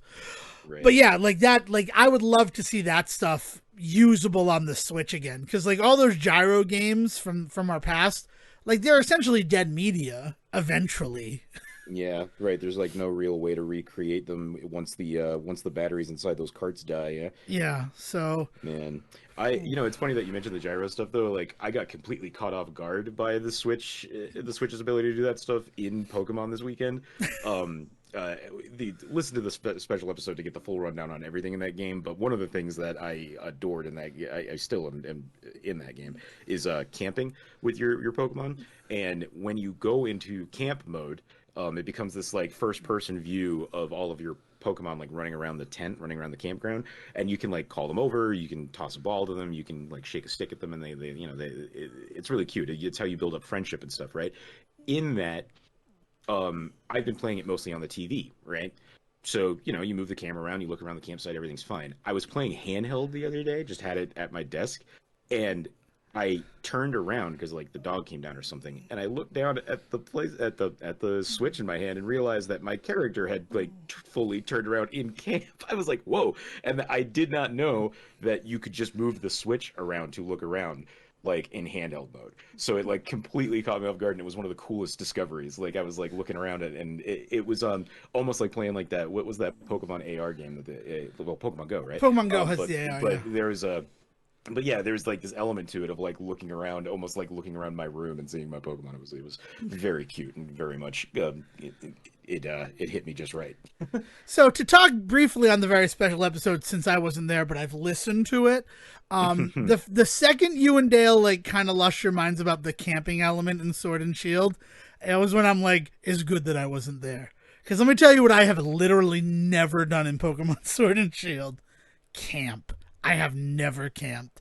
It does not interest me at all. So I was so happy in that moment. Pokemon back up to, because like when you're out running around and your guys are all half fainted, like it's a good way to. You make them some curry and they heal up. Yeah, no, I would just fly back to town. I'm going to the Pokemon Center. Thank you. One of the things that we talk about, right, is that idea that like this really cool element that really builds the world is available, but also not detrimental if you don't ever do it. Like you've played through that game and you never camped, and that's fine because the game allows for that. But like as somebody that is really loving like immersing myself in this world for the first time, it's just one of the coolest little elements to it. And like, it is just taking mechanics from things like Pokemon Go and all that sort of stuff and Pikachu and Eevee. What were those ones? Let's Go. Let's Go, Pokemon right? Let's Go, Eevee, Let's Go stuff. Pikachu, yeah, like it is just kind of pulling in these elements that have always been there for Pokemon, but for me, it's the first time that I've ever dove into one of these games in depth, and so it's all very new to me, Yeah, but you should check that episode out. That was a really fun time. It's fun, and also some corrections on that episode because I have the knowledge, I don't have the street smarts on Pokemon. You had asked when gender was introduced, and Dale thought Gen 2. It's from Gen 3, down to the fact that the other version is who your rival is, which is kind of interesting. Main character is, so if you pick a boy, then you fight against the female main character, and vice versa, which is really cool. And X and Y is Gen 6. Dale said she started with Gen 7, but X and Y was Generation 6. That's really it, though. And, like, I didn't want to be that person who was, like, taking notes the whole time. But those were, like, two where I'm like, I just want to give those things. Other than that, Sejohn and Dale did a great episode on Pokemon that go listen to it. It was fun for me as somebody who plays Pokemon. Well, I guess like Devon Decker would play Pokemon is the safest way to say that. Oh, and the other thing, the Shedinja, the ghost Pokemon that she talked about, you don't have to die to get that. You just need to evolve the Pokemon it comes from and have the extra slot in your party. It's not hyper morbid like she made it sound. Well, I was like, so I was thinking about some of that stuff that like, there's all of these other mechanics with like revive balls and heal balls and shit, and like would that help in those regards? There's so much going on in that game. So like listen to the episode because we get into a lot of that stuff, but also know that that episode covers like just a sliver of what Sword and Shield really are right now. I'm only just discovering that like as I play it. Yeah. So it's been a blast. So yeah, that was the other thing that I did this week is I just spent a lot more time doing some stuff with my team. You know. That's excellent. I mean, how far along are you? I am very curious. So I just finished the fairy gym. I believe that's gym's 5, maybe number 6? 5. Yes. Yeah, 5. Yeah. So I'm chugging along. The fourth gym gave me a little bit of trouble. The first time that I came up against somebody that I couldn't just completely wreck. Because the guy that runs the ghost gym has a Gengar at the end that just like comes in and just destroyed everybody. And it took me a couple of times to realize that if I Dynamaxed at a specific time, I could probably get away with him still kind of kicking my ass, but then like come out of it and be okay. It was strategy, which is something that again we talked about in the episode. But like you don't really like you can get lured into a false sense of security with your team being super powerful, and then all of a sudden you find yourself up against this wall one day, and you're like, "Fuck, I need to learn to actually like play this game."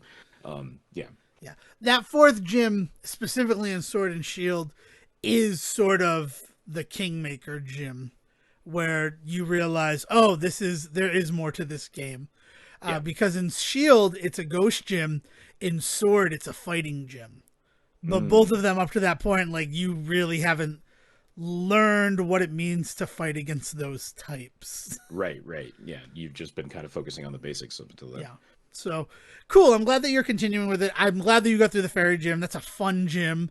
Dahl almost spoiled the whole gimmick of it, which was like one of my favorite moments. Where she's like, or like, you do trivia. Well, not trivia, but No, I mean, even that was even what's funny about that is it's not like trivia, like yes or no questions. They're straight up like questions like, what did I have for breakfast today? And you're just like, I don't know. So it literally is like a gamble of whether or not you're going to get that stuff. Like some of them are definitely answerable questions. Like what was the last trainer's name? I think was a question I got. And I was like, oh, all right. Yeah, that's a net. So yeah, there it is. But then the next question was, what did I have for breakfast? And I was like, how would I fucking know? So I picked one and she was like, nope, not that. Sorry. And I was like, God damn it. Yeah. I mean, those are always interesting too, the trivia gyms in Pokemon, because if you get them wrong, you get to fight trainers in some of them. And I think that experience is more valuable to me than going right to the gym leader. Yeah. So the using the trainers to make sure that my guys are up to snuff is like part of my limited strategy that I have right now. So thank you. I want to fight them. Yes. Yeah. I'm gonna. What did I have for breakfast? Rocks. Did you eat rocks for breakfast? No, you have to fight this guy now. You idiot. Now you're playing into my plan, man. Oh, good. I'm glad you're continuing with that. I'm trying to think of anything else that I did this week. Preparing for anger management by watching the Charlie Sheen anger management. I don't want to ruin what's happening in our ASCU episode. I'm really impressed with that show, is what I have to say about that show. Yeah, I don't know. You got to frame it in the time period of also Charlie Sheen had lost his gig on 2.5 Men by that point, right? Yeah, that's exactly why. He lost his gig on 2.5 Men, and then FX was like, hey, you want to do a show for us, Charlie Sheen? You could be as loud and crazy and mean as you want.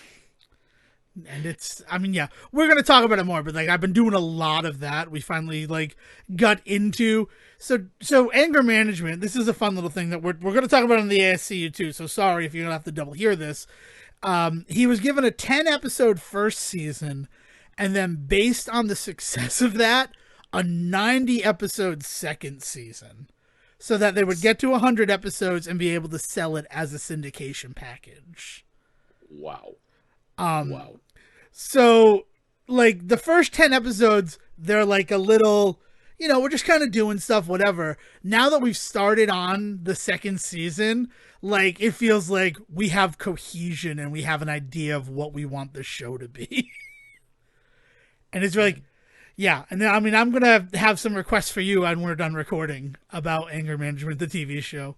But that's been a big thing for me because I have 100 episodes of Anger Management to watch through. Nice. Very nice. But yeah, I think that's everything for me. Metroid Remastered. Eventually, I will be able to share my thoughts on it. Sorry for the hold up on that. Oh, I guess one other thing about Grim Guardians that I do want to touch on, and it's not related to any of the NSFW stuff, is how familiar are you on Steam with like user generated tags? Pretty well acquainted with it. I use them most of the time to find new shit all the time, to be honest. You can find it, and can you differentiate between it being a user tag or like from the company? I don't really use Steam that much, which is why this is an interesting thing to me. No, I mean, you can tag a game anything, but also I feel like there are ways to like report a mistag. So you do find stuff sometimes that are like mistagged or maybe like tagged like an RPG because like, yes, technically at some point like you do like calling Zelda an RPG is weird for me, but you do technically like role play as Link and then get better gear, so you do get stronger, and thinking about stats and stuff. Like there's an argument to be made there, so I wouldn't really care to get into it with somebody. I wouldn't call it that, right? On the other hand, like there's like shit that is just straight up just wrong, where it'll like tag something as a shooter and it's just like a life sim, and you're just like, this is weird. So there are ways to report mistags, but as far as I know, anybody can suggest a tag on a thing and it will remain there until somebody comes along and verifies it. Right. Because with Grim Guardians, everybody's upset that it's tagged a Metroidvania. And it's not a Metroidvania in terms of the fact that it's one big interconnected castle. There are 7 distinct stages, but there's exploration within those stages. So again, it's more like a Castlevania game, right? Yeah. Castlevania 3 is like that. Even the first Castlevania has like some differentiating paths. Not as much as it's the games after it. But the way that people are losing their minds about like, it's not a Metroidvania, please report this mistag. It is just like, I guess I haven't touched a game that has like such a vocal community in a long time. Here's the thing. Who the fuck cares? It's a tag on Steam, and if somebody who is looking for a Castlevania style game clicks on Metroidvania tag and gets to this game, are they truly going to be so misled and disappointed that tag is like offensive to you? Like that's such a weird thing to get caught up on. Like I if you want to report the misclick or whatever, like do that, but like you don't have to go around and like start like spouting your ideology to everybody else about it. Also, I mean, correct me if I'm wrong if Steam isn't doing this anymore, but don't you have 2 hours in a game to return the game? I mean, that's the rule of thumb, but for some it's even more than that. Like there's some games that people have been able to, yes, and then more, right? Like so like that is like the bare minimum is like if you don't have 2 hours in a game, you can easily return it to Steam. But they have really amped up over the last few years, 5 or 6 years or so. They've really kind of worked on trying to get more power in the consumer hands in that regard, because I think this is kind of counter to them being the good guy because of the stupid shit that they've pulled with so much of the project, like Greenlight, the beta games. Early access stuff, but there was that like Steam Greenlight. Yeah, Greenlight. Right? I thought it wasn't like, Project Greenlight. That's Ben Affleck, but right. But they were really leaning into a lot of that stuff, and then people were not getting games, and they were like, I'd really like my money back that I maybe did or didn't spend on any of this stuff. Generally, a lot of that stuff I believe was free, but yeah, they to protect their own ass. Really, they've gotten a lot better at the return stuff. But yeah, a good rule of thumb is basically if you haven't put 2 hours in a game yet, Steam will basically definitely give you your money back. Yeah, well, I'm gonna ask that because if you download this game because you think it's gonna be a Metroidvania, as soon as you beat the first level, and you see that it is stage based, not a big interconnected castle, if that's not what you're looking for, you just stop and you return the game, right? But like you can go back to those levels with more powers later on and do different things. And you can do it at any time later, too. Right? Like that's the other thing. Yeah. Real big shades of Twilight Princess and the 2 fish requirement for the fishing Nice. game, because there yeah. are also so many, and this is across the internet, like gamer beware soft lock potential. And it's that if you go back to the second level before going into the third level, you'll be stuck in the game. And it's like, no, you won't. You just can't take the top path anymore because it breaks. But there's a bottom path in the level. And if you're going back to explore, isn't that like kind of what you're looking for? Like other paths? So there's a way out. Yeah, it's not true that it's not. It's not a soft lock, and it's not even like a well hidden way to do it. Like it's like the whole like one of the big mechanics of the second level of the game is there are trap doors, so you fall through the trap door to the stage below, and you can continue forward there, or in one of them you have to backtrack and climb up the stairs again and then go through the level. I think that's why people like that really felt like Rondo of Blood to me, because I think I don't remember exactly what level it is. It might be level 3. That is a whole mechanic of the level, is you fall and then you continue walking forward and you find a gate that won't open. So you realize, oh, I have to go backtrack and not fall this time. Yeah. So like that, having that happen again was really fun.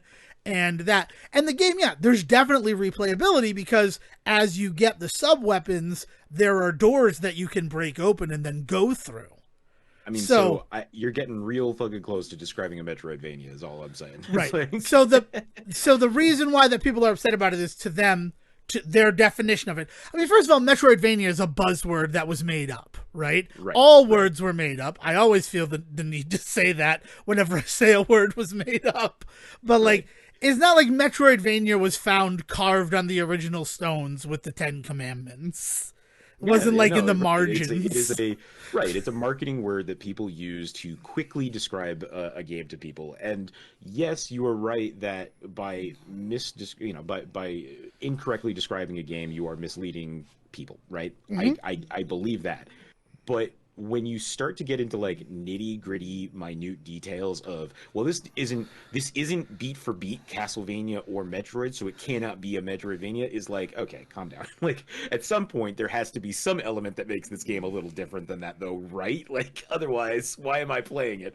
So yeah, I mean, there's enough going on there where I feel like that's a justifiable tag, to be fair. So I agree that it's it, but the reason the people who are sticklers, the ones who are like writing these long messages in the discussion section on Steam or on Game FAQs, is it Game FAQs or Game Facts? How do you say it? I mean, Game Facts is. I've always said Game FAQs. Said so. I. Cool. I'm glad that we finally get to the bottom of that. I mean, like FAQs is like what it is, but this is like the GIF conversation. Like, yeah, who cares? Like, well, I mean, but it is a discussion, and I'm glad that you know what? That's why the Say Report works, ladies and gentlemen, and everyone else out there, because Sejohn is a Game Facts guy, and I'm a Game FAQs guy. That's what it boils down to. But the reason why is that in a Metroidvania, it is a open, connected world. There's no stoppage points, and it's just like, well, it is an open, connected world. Like, you can walk through all of the levels once you've beaten them. Yeah. It's just, there's stages the first time you go through. Yeah. It has been a very interesting distinction about a term that I don't really put a lot of thought into. If what I'm you're being talking about, though, honest. is this is the kind of stuff that people will lean on when they don't like a game and they want to try and justify it beyond, I didn't like this. They want to say, it's not that there's not something wrong with me. There is something wrong with this game. This game is bad because I don't like it. It must mean this game sucks. And then they try and find these weird reasons why this game is terrible. And it'll be things like, it's selling itself as a Metroidvania, but it's not really a Metroidvania. It's like, okay, chill out. That's like... that just stinks to me of somebody who just really didn't like this game, just trying to find a reason to crap on it. Yeah. I don't know. Again, it feels like Curse of the Moon. If you want the true of it, it feels like the Curse of the Moon games. And if you liked the first two, check out Grim Guardian's Demon's Purge. But be aware of the panty quest in your fourth. Yeah, don't do it while you're at work. Yeah, it's not an at work game. F9 is not going to stop your boss, no matter how many times you hit it. How cool was that? How cool was it that original DOS games had the boss key coded in so you could hit it and it would just make it look like you were working in DOS? I mean, didn't wasn't there like a Czech serial pack-in of Dilbert games that had like boss mode versions of the games where like you could like press probably the F9 button and it would go to like a spreadsheet with like a bunch of bullshit on it so that you could pretend that you weren't playing like Dilbert games. And like when I say Dilbert games, they were just like repackages of other games like Tetris and crosswords and shit like that. Interesting to bring up Dilbert. Do we want to go on the fact that Scott Adams finally got himself canceled this weekend? I mean, what happened? I haven't paid attention to that motherfucker in years. Yeah, right. Like, it was one of those situations where people were like, poor Scott Adams. And I'm like, well, Scott Adams is a piece of garbage. Like, I don't know what happened. Did he pass away? Like, that's where my thought initially went when I was seeing all these people like poor Scott Adamsing. And I'm like, but did something happen to him? Because we've all known where he'd land. And no, in his show, like his podcast, though his is a video show, not just audio, he went on a racist tirade. And he has been dropped from pretty much every paper. Dilbert is essentially canceled. Actual usage of cancel culture there because he had something that is no more. And people, like someone did a doodle of beloved characters with shitty creators support group, and it was like Harry Potter, Earthworm Jim, and Ren and Stimpy, and Dilbert walking in and saying, "Hi, I'm Dilbert," and it's like that's a pretty thing, but like I thought we all knew about Scott Adams, like. Yeah, I mean, like, the worst shit is this stuff, right? Like, the racism and the sexism that he has spouted, and I believe, I'm not going to put words in his mouth. There's been other isms I have heard of, but I don't know specific examples on them, so I'm not going to, but I have definitely heard a bunch of stuff about racism and sexism that have definitely come from him. And, like, when you look back on some of the work that he has done with Dilbert, you do see, like, oh yeah, I guess we should have caught this earlier. No, but there's this, like, but there's also this element of it that from an art standpoint, he's just the biggest bastard because the ways in which he clearly did a 180 on what he believed about the working class with like what he was doing with Dilbert in the 90s and the early 2000s to the man that he became in the last like 10 years is insane. Like at some point, like straight up trying to justify and defend the boss character in his comic who had clearly been like this antagonistic force the entire time. It'd be like if J.K. Rowling after everything finally came out and was like, oh no, Voldemort was supposed to be the main character. You guys didn't pick up on that? He's this tragic hero of time that I see. It's just like, what the fuck? Like that 180, like more than, I mean, I just, more than anything, because I have the the privilege of being a 35-year-old white dude, like I don't have to take to heart when he says shitty things. But like when that started happening, I was just like, what are you doing? Like if anybody defending him or still being in his camp, you can't even talk about him as a good artist. There's no ground to stand on. He's not a good person, and the art he's creating is now shit because of this whole like weird swing that he has put in it. And that's been the case for like 10 years now. It's just sucked. Yeah, I was very surprised. My favorite thing about it though was the article I read where they're like, after a racist tirade on his video show, we have dropped Dilbert from all of our publications. Period, space, new paragraph. This was not a difficult decision. Continue the article. And it was just like, I'm really happy that they said that. Because it's always like, we've had to wrestle with it. And then they're like, no, this wasn't hard for us. Like, we saw a problem and we realized this is how we have to respond to it. No, I mean, like, I've been spending my days the last few weeks actually, weirdly, going back to Bloom County, doing a bunch of stuff with how do you say his name? Burke Breathed? I've never really, like, Bloom County was something I read because it was in the Projo, but I was never a fan of it. Like, I love those comics, especially the Bloom County from back in the 80s. Like, he's had a couple of different resurgences, and he had, like, Outside, I think was the name of the one that he did after. But all that stuff was good too, but the bread and butter for me has always been Bloom County from the late 80s, early 90s. I just love the satirical, like there's good satire. Like if I were to point to some good funny satire where yes, they definitely have like a woman that will walk on screen in lingerie, right? Like there will be a drawing of that, but it will be used in this way to talk about like the male gaze. Like literally they will focus on that and say, now the way we're all behaving right now, looking at this lewd woman, we all need to think about this shit. Like that kind of humor is like what's going on. It's basically it's like a less dry Doonesbury. Yeah.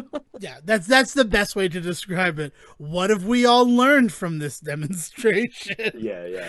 Yeah. It's interesting.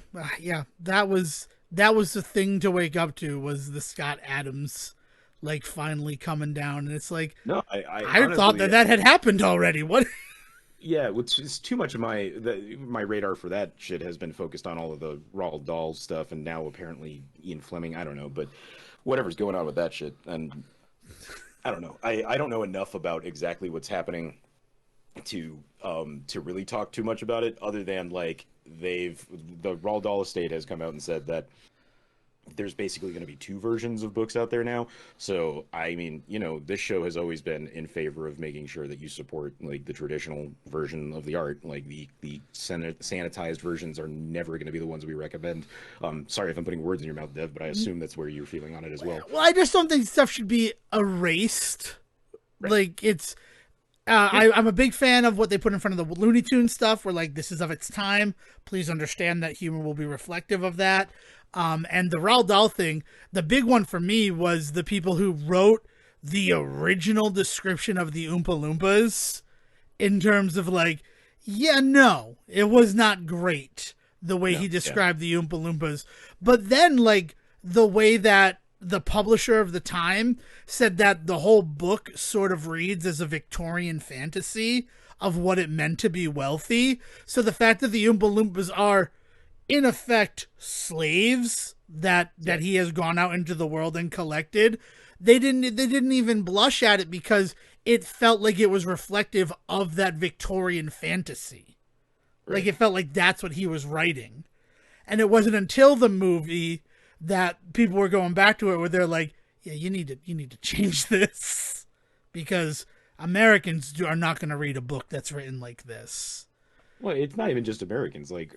But that was what they said to him, though. That's the only thing that I'm saying is that. But in the larger scheme of all of this is like these are specifically Roald Dahl stuff. I won't talk about the Ian Fleming stuff because I only really just kind of caught wind of that, and it was really just kind of like a reaction to everything that happened with Dahl this week. So I don't know if that's actually going anywhere. But there have been some conversations about like there have been some changes made to James Bond books over the years because of some of the descriptions Fleming used for particular characters that were not good. But anyway, with the Dahl stuff, like that, we have this more definitive thing where like they put those versions out, and people have been noting like specific areas where wording has been changed to be like either more inclusive or like less direct, like, but then also on top of that, like, just straight up just not misogynistic and things like that. And it's I had this conversation specifically about Matilda because I'm associated with a group that does free family movies in the park all summer, right?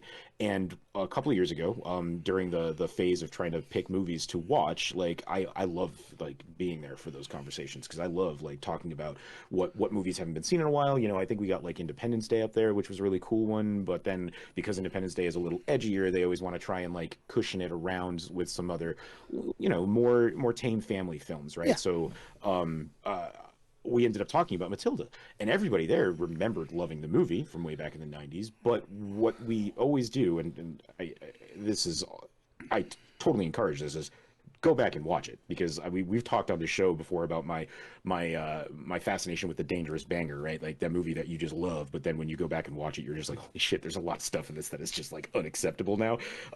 Still worth viewing in my eyes, but like you need to be very aware and like maybe don't invite everybody over to watch it with you until you do that. So in this very same vein, we went back and watched Matilda, and everybody in the group kind of came back, including myself, coming back being like, there's a lot in this movie about like abuse and family and fat shaming and all of that sort of stuff that we don't necessarily want to endorse. Yeah. So we ended up not showing it. Like they went with a different film, and it was but it's that idea that as the group, we had the ability to make that choice, right? And you could say that that is, like stopping other people from seeing it, but we're not stopping anybody from going out to see Matilda. We're not going to be the ones to put it out there, Yeah, right? you're not going to signal boost it, And essentially. so Yeah. it's right, and so it's that same kind of idea where like if the Dahl estate and whoever owns this is like this is just not like the way that we want to be presented to the world.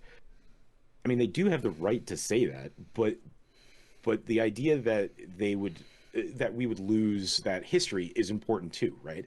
So I'm kind of happy with this idea that they're going to have these original versions out, but like I don't know, at some point the ways that people reacted to this were so over the top in some circles because at some point like when do editors get to do their fucking job? We have edited like people have edited books as long as there have been books been written, right? And like who that editor is and what they get to put in there and stuff has been a point of contention and discussion, especially in the last 20, 30 years as we've really started to talk about things like uh, the intent of the author versus how it reads to the audience and who gets to be the final say and all that stuff. Like we've had these discussions, and the ways in which people have talked about like no, the words of the original artist can never be changed, and it's like, well, they were before Dahl even Before it produced these even books. published it, yeah. Somebody had gotten their hands on it and definitely changed some words in there. Like What let's not forget that this is part of the process. Let's not act like this doesn't happen. And different versions and reworked versions and stuff like that come out all the time. editions? I mean, like books are one of those things that have the first edition printing, Right. and there's a Right. reason why those are so valuable. He said with Right. air quotes because the second edition is going to fix maybe any typos. Typos. That's right. I just made a Except typo typos. in real life. Yeah, so I mean, like there's some level at which this has already been happening. This is part of the deal, and also, I mean, to that point, doing things that make sure the work endures. Like I don't want kids to not get a chance to read these books that I read growing up. And if that means that there's a section of it that they maybe aren't going to be aware of the first time they read it, I want to know that. Like it's that thing, right? As long as I'm aware that that's what's happening and I have the ability to make an informed choice, then okay, this thing exists in the world and I will work around it. I will deal with it because I have that information. Maybe what I'll do is this will be the version that the kids are reading in school, but I'll have the original version at home and we'll eventually talk about what's going on with these differences and actually maybe have a discussion about this stuff. But I don't want to stop the school from like having the ability to do this, right? Like there's it's a compromise, it's a back and forth, and I think the best thing to do is that everybody just in the situation, parent, child, mother, father, everybody in between, right? Like teacher, student, like as long as everybody has all of the available information to them about what is going on, then I'm not necessarily opposed to there being these versions out there, you know? Yeah, I mean, of course, it's like I don't want it to supplant the original. That's No, always where I I'm come talking about from. ideal scenario, and it's Yeah. never going to be an ideal scenario, right? Right. Like that's the thing, right? Is like I'm putting so many caveats on what needs to happen in order for this thing to exist that it might as well not exist, right? And I'm aware of that as well. But just knowing that they have settled on the idea that they are still going to have original versions out there. There's just also they're going to have these other versions that are out for various reasons. Like like let's go. Yeah, it's better than just you can't ever read a Roald Dahl book again. It's Right. better than you can never watch a Looney Tune again. Yeah. It is. And it's just mostly for me. It is the culture that is. I think that just like hiding it away or like removing it from the record can do more harm than good. In terms of like you can also kind of learn from the missteps that we made in what was entertainment. I mean, like specifically the reason why I bring up that we talk about editors and that an editor definitely had their hands on it. The fact that an editor read Charlie and the Chocolate Factory, saw the Oompa Loompas as these dark-skinned pygmies that he enslaved to work in his factory because it was better than the life that they had. That was the lie he convinced them of. Yeah, according to Dahl, right? Yeah. Like that. Or Wonka, I guess if you want Yeah, to that's attribute it just to the Wonka. Yeah, character, yeah. but I mean, you can read it. It's all out there if you type it in. Like that's the way that it's written. Is that they went from living this hard life to we work in a factory and we have all the chocolate we could eat. It's like, oh, cool, that's real scary to read. But the fact that an editor read that and was like, well, this whole thing is Victorian fantasy. That's the type of shit the Victorians were doing. And them seeing it as like, that should stay in this book, and not even having a note on it that first time through really speaks to how that person interpreted the novel at the time. Right. Like, it's, I don't know, as long as we do the work, and that's the hardest part about it though, because being accountable and saying we're going to look at this stuff and we're going to make sure that we're preserving it for the cultural reason, but also making sure that, you know, it's not falling into the wrong hands. That takes work, which is why a lot of people would rather let's just erase it from the record, because then there's never a chance. I mean, but that's a two-sided coin, right? Yeah. Because the other side of that coin is that when you say, no, it should be on the parent, it should be on the teacher, it should be on the authoritative voice presenting this material to the young, moldable mind. It should be on them to make sure to frame things correctly. And that's all well and good to say, but that shit ain't happening everywhere. That can happen in a household, but that's not happening in all households, right? Like, that's just not how it works. So, like, you can't just say that and then just have that just be a free reign for you to then just, like, put a bunch of shit work out there, right? Yeah. Like, there needs to be a compromise between the two. And then this compromise, the fact that there's going to be kind of like the adult and child covers of the Harry Potter books, to mention something else that is just a minefield that I'm not ready to explore right now. Right. It's interesting to me, and it's, I don't know. I always thought that the Deep Roy stuff from the Charlie and the Chocolate Factory stuff was made up for that movie. I didn't realize how closely it was in line with the original text. No, the only added material in the Tim Burton version is all the weird stuff about his dad being a dentist. Yeah. And even then, I think it is pulled from something. It's pulled from notes, or maybe from Great Glass Elevator. Or from like Dahl's own life or something. Yeah, like even then they had some justification for where it even came from. But yeah, the only added material is that stuff. Everything else is actually more accurate to the book than the original Gene Wilder film. Which a lot of it worked for me, like the fact that you see the kids afterwards, and Violet is essentially boneless because she was a berry. Like, that was interesting to me in the book, and then to see it on screen in the Tim Burton version was very interesting. But the Deep Roy of it all, like, I'm like, oh, that's interesting, because we do know that the Oompa Loompas are this tribe. Like, that part never went away. But, like, oh... Yeah, when I read the original stuff last week when this was all in the water, and I'm just like, I had no idea that was how this book was originally written. Yeah.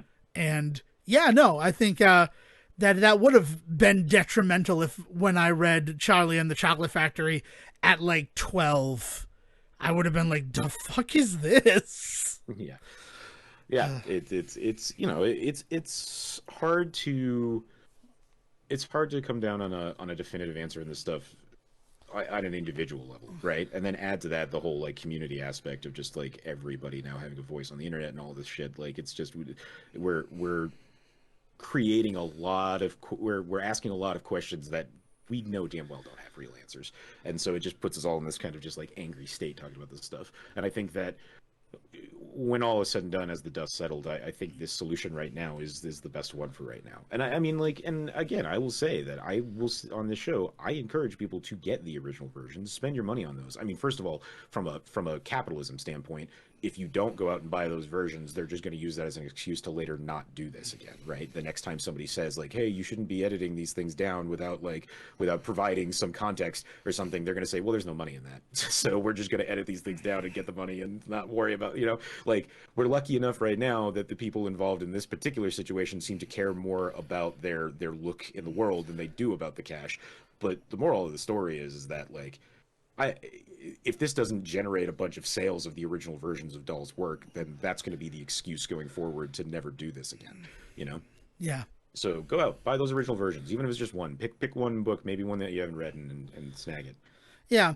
And then see the leaps and bounds that they went through to try to adapt that stuff to the silver screen. Like, that's the really crazy thing to me. Yeah. Fantastic Mr. Fox will always be, I think, probably the best adaptation in terms of the spirit of the thing. Both versions of the witches are, I think, a blast for different reasons.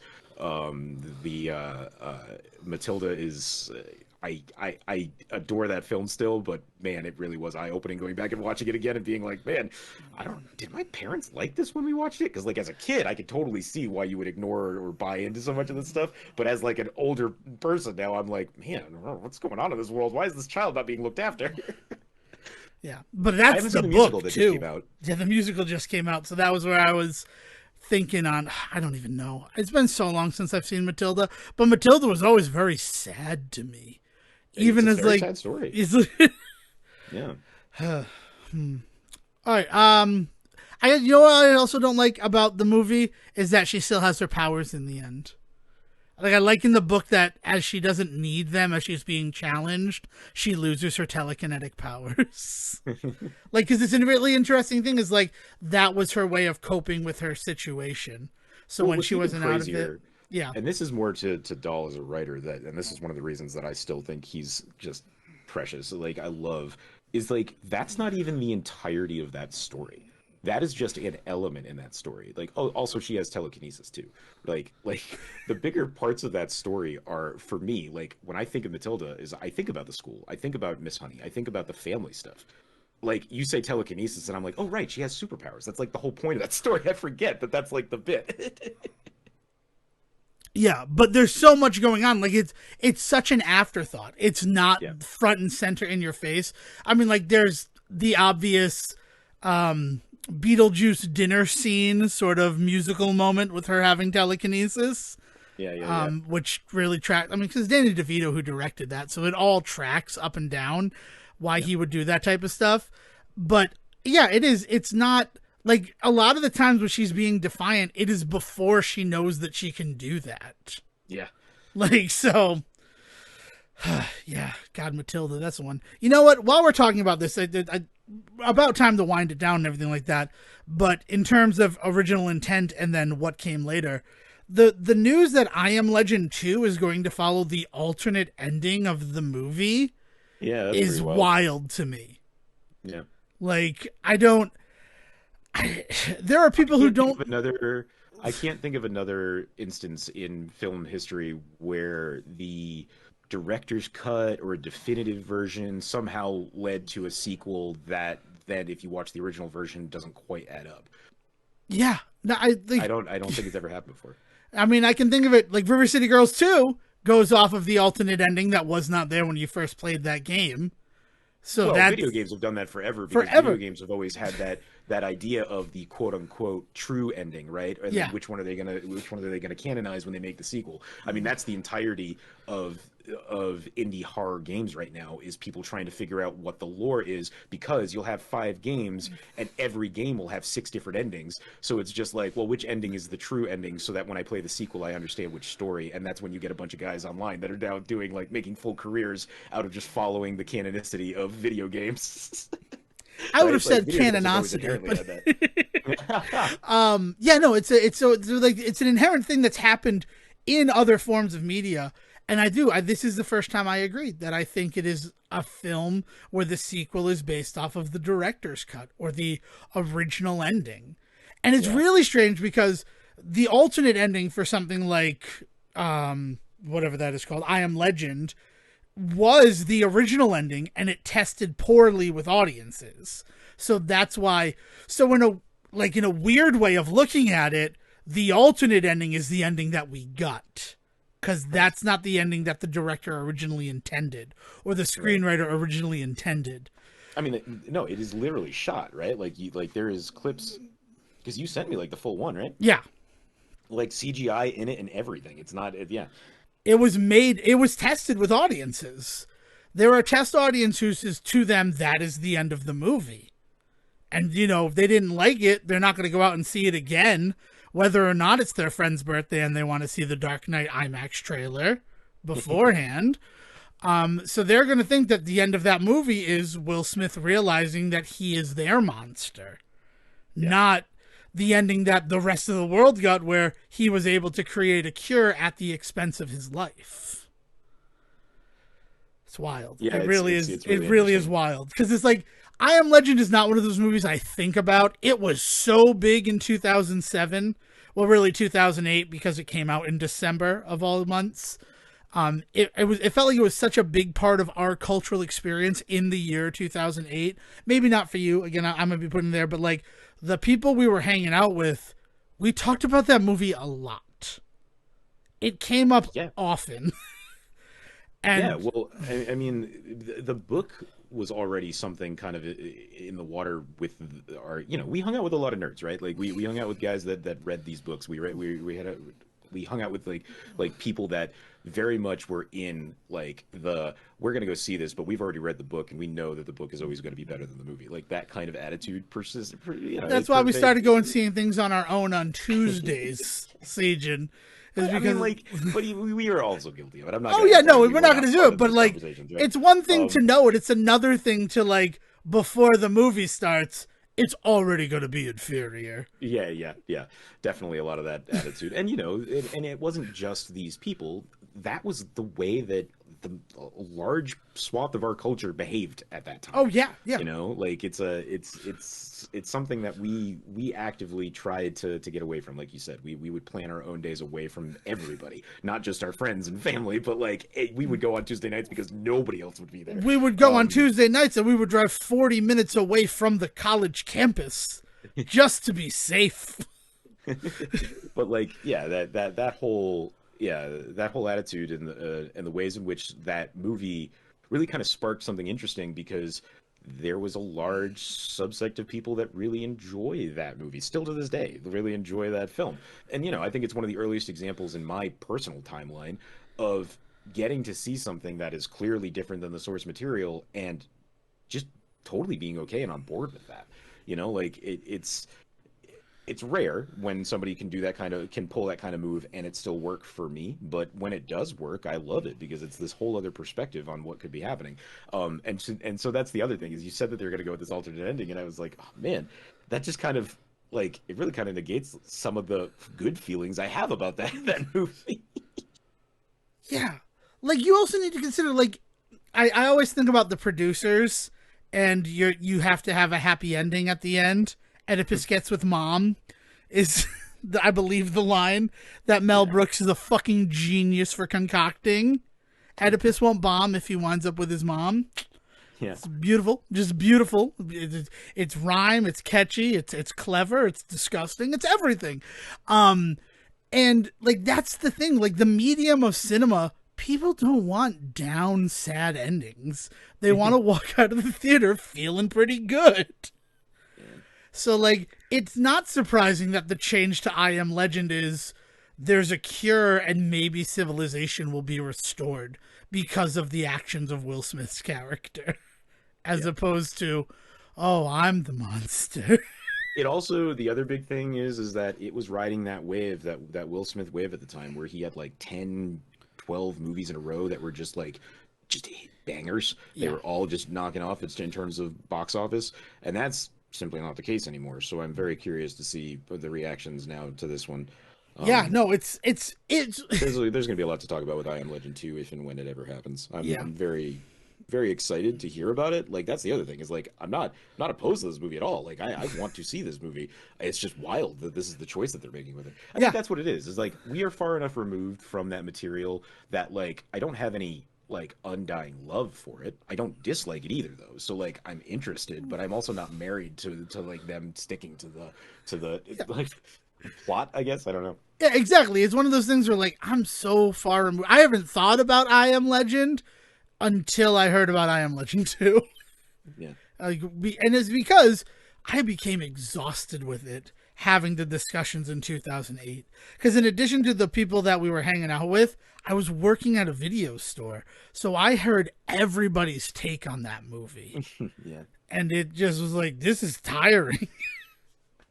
But yeah. It did predict the Batman Superman movie. Yeah, they nailed that one. There's a lot of weird stuff in that movie that was oddly premonition. I don't know. It'll be interesting to see a sequel to it. And again, where it will land and how it is. Are they doing it to try to re-cash in on what was profitable and successful for Will Smith in the wake of what happened a year ago at the Oscars? Like, There's so many questions about it. And that's why I struggled to bring it up so late in the episode. But if we're talking about integrity and the original thing of it, there is something being created right now, right? At least in pre-production, if not in production, where they have said, we're not really going to follow the version that the majority of people know. and that's just indicative to me that it is part of culture and entertainment, is this floaty wibbly wobbly-ness of it all, right? It's all a Jell-O mold. And the marshmallows are going to stay where they can. It's outright acknowledging that culture of the 2000s, that you got the DVD and then you watched the movie. You watched the movie with director's commentary. You watched the special features. You watched the deleted scenes. That was not something that existed before that, right? You didn't. I mean, very rarely you would maybe get a VHS tape that maybe had a 15-minute behind the scenes look after the credits. Stick around after the credits to see how they made the Matrix happen. That kind of stuff. There's that existed, but it was rare. It was few and far between, and it was a commitment. If you wanted to do it, you had to get all the way through the credits, and then you had to walk away. Whereas the advent of the DVD completely removed the entry to barrier, right? If you wanted to go find this stuff, it was right there, a click away. And so it's kind of that. It's interesting because it's the first time I think that we're seeing a film being created that kind of acknowledges that part of the culture, where this is a thing that we all had access to, and a lot of people, I won't say a majority, but a lot of people probably have seen that deleted scene at some point. Whether or not they registered it or held onto it in any way, probably not, but they probably pressed play on it at some point, right? And did they ever put out a version that had the alternate ending? Remember that was a thing for a while, where you could get the DVD and on one side it would be the original version, and then if you flipped it over, it had the alternate scenes or whatever. I feel like there was an ultimate edition that came out around Christmas 2008 that was supposed to restore the original ending. Right. Yeah. So that's the other thing, right? Is that there was also versions floating around in weird ways. We think of that more nowadays with the unrated version, quote unquote. But they still do that with movies that they're not adding X-rated material or unrated material back in. They're restoring scenes that they always intended to be in there and got cut for whatever reason. Just wasn't in the version that was sent to the MPAA for certification. Right. Exactly. That's all unrated means. Right. Unless it's a raunchy comedy, in which case it means 3 more exposed breasts. And the word fuck. Everywhere. Fuck becomes the Smurf of your movie. Excellent. Oh, excellent. Wonderful. Okay. Anything else to add, Sejohn, before we send this one away? No, this is a good one. It's been a good week. I am very curious to hear where you go with Metroid.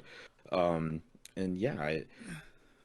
just don't know what I'm gonna do with the rest of my time. Oh yes, I do. I have Pokemons I got to go take care of. Oh, you got Pokemons. I have Kirby, the original Pokemon, to take care of. You got to save Dreamland until Dahl gets done with Pokemon, and then I guess it's back to the panty mines.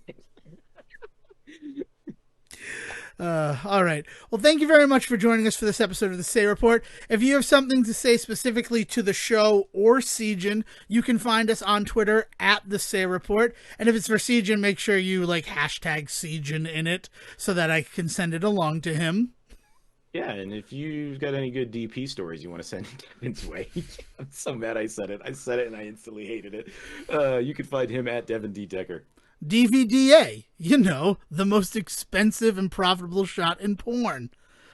We're doing Cannibal the Musical this year as a very special episode too. There's your last bit of teaser trailery from the Say Report. Will, take us home before I ruin any other specials and surprises. Have a good one, everybody. Thank you for listening to the Say Report with your host Devon Decker and Sejohn Serwick. Please follow the guys on Twitter and Facebook by searching for The Say Report, and you can always subscribe on your podcast channel so this is delivered straight to you and you can enjoy it every week. With apologies to your mother, we'll see you next time.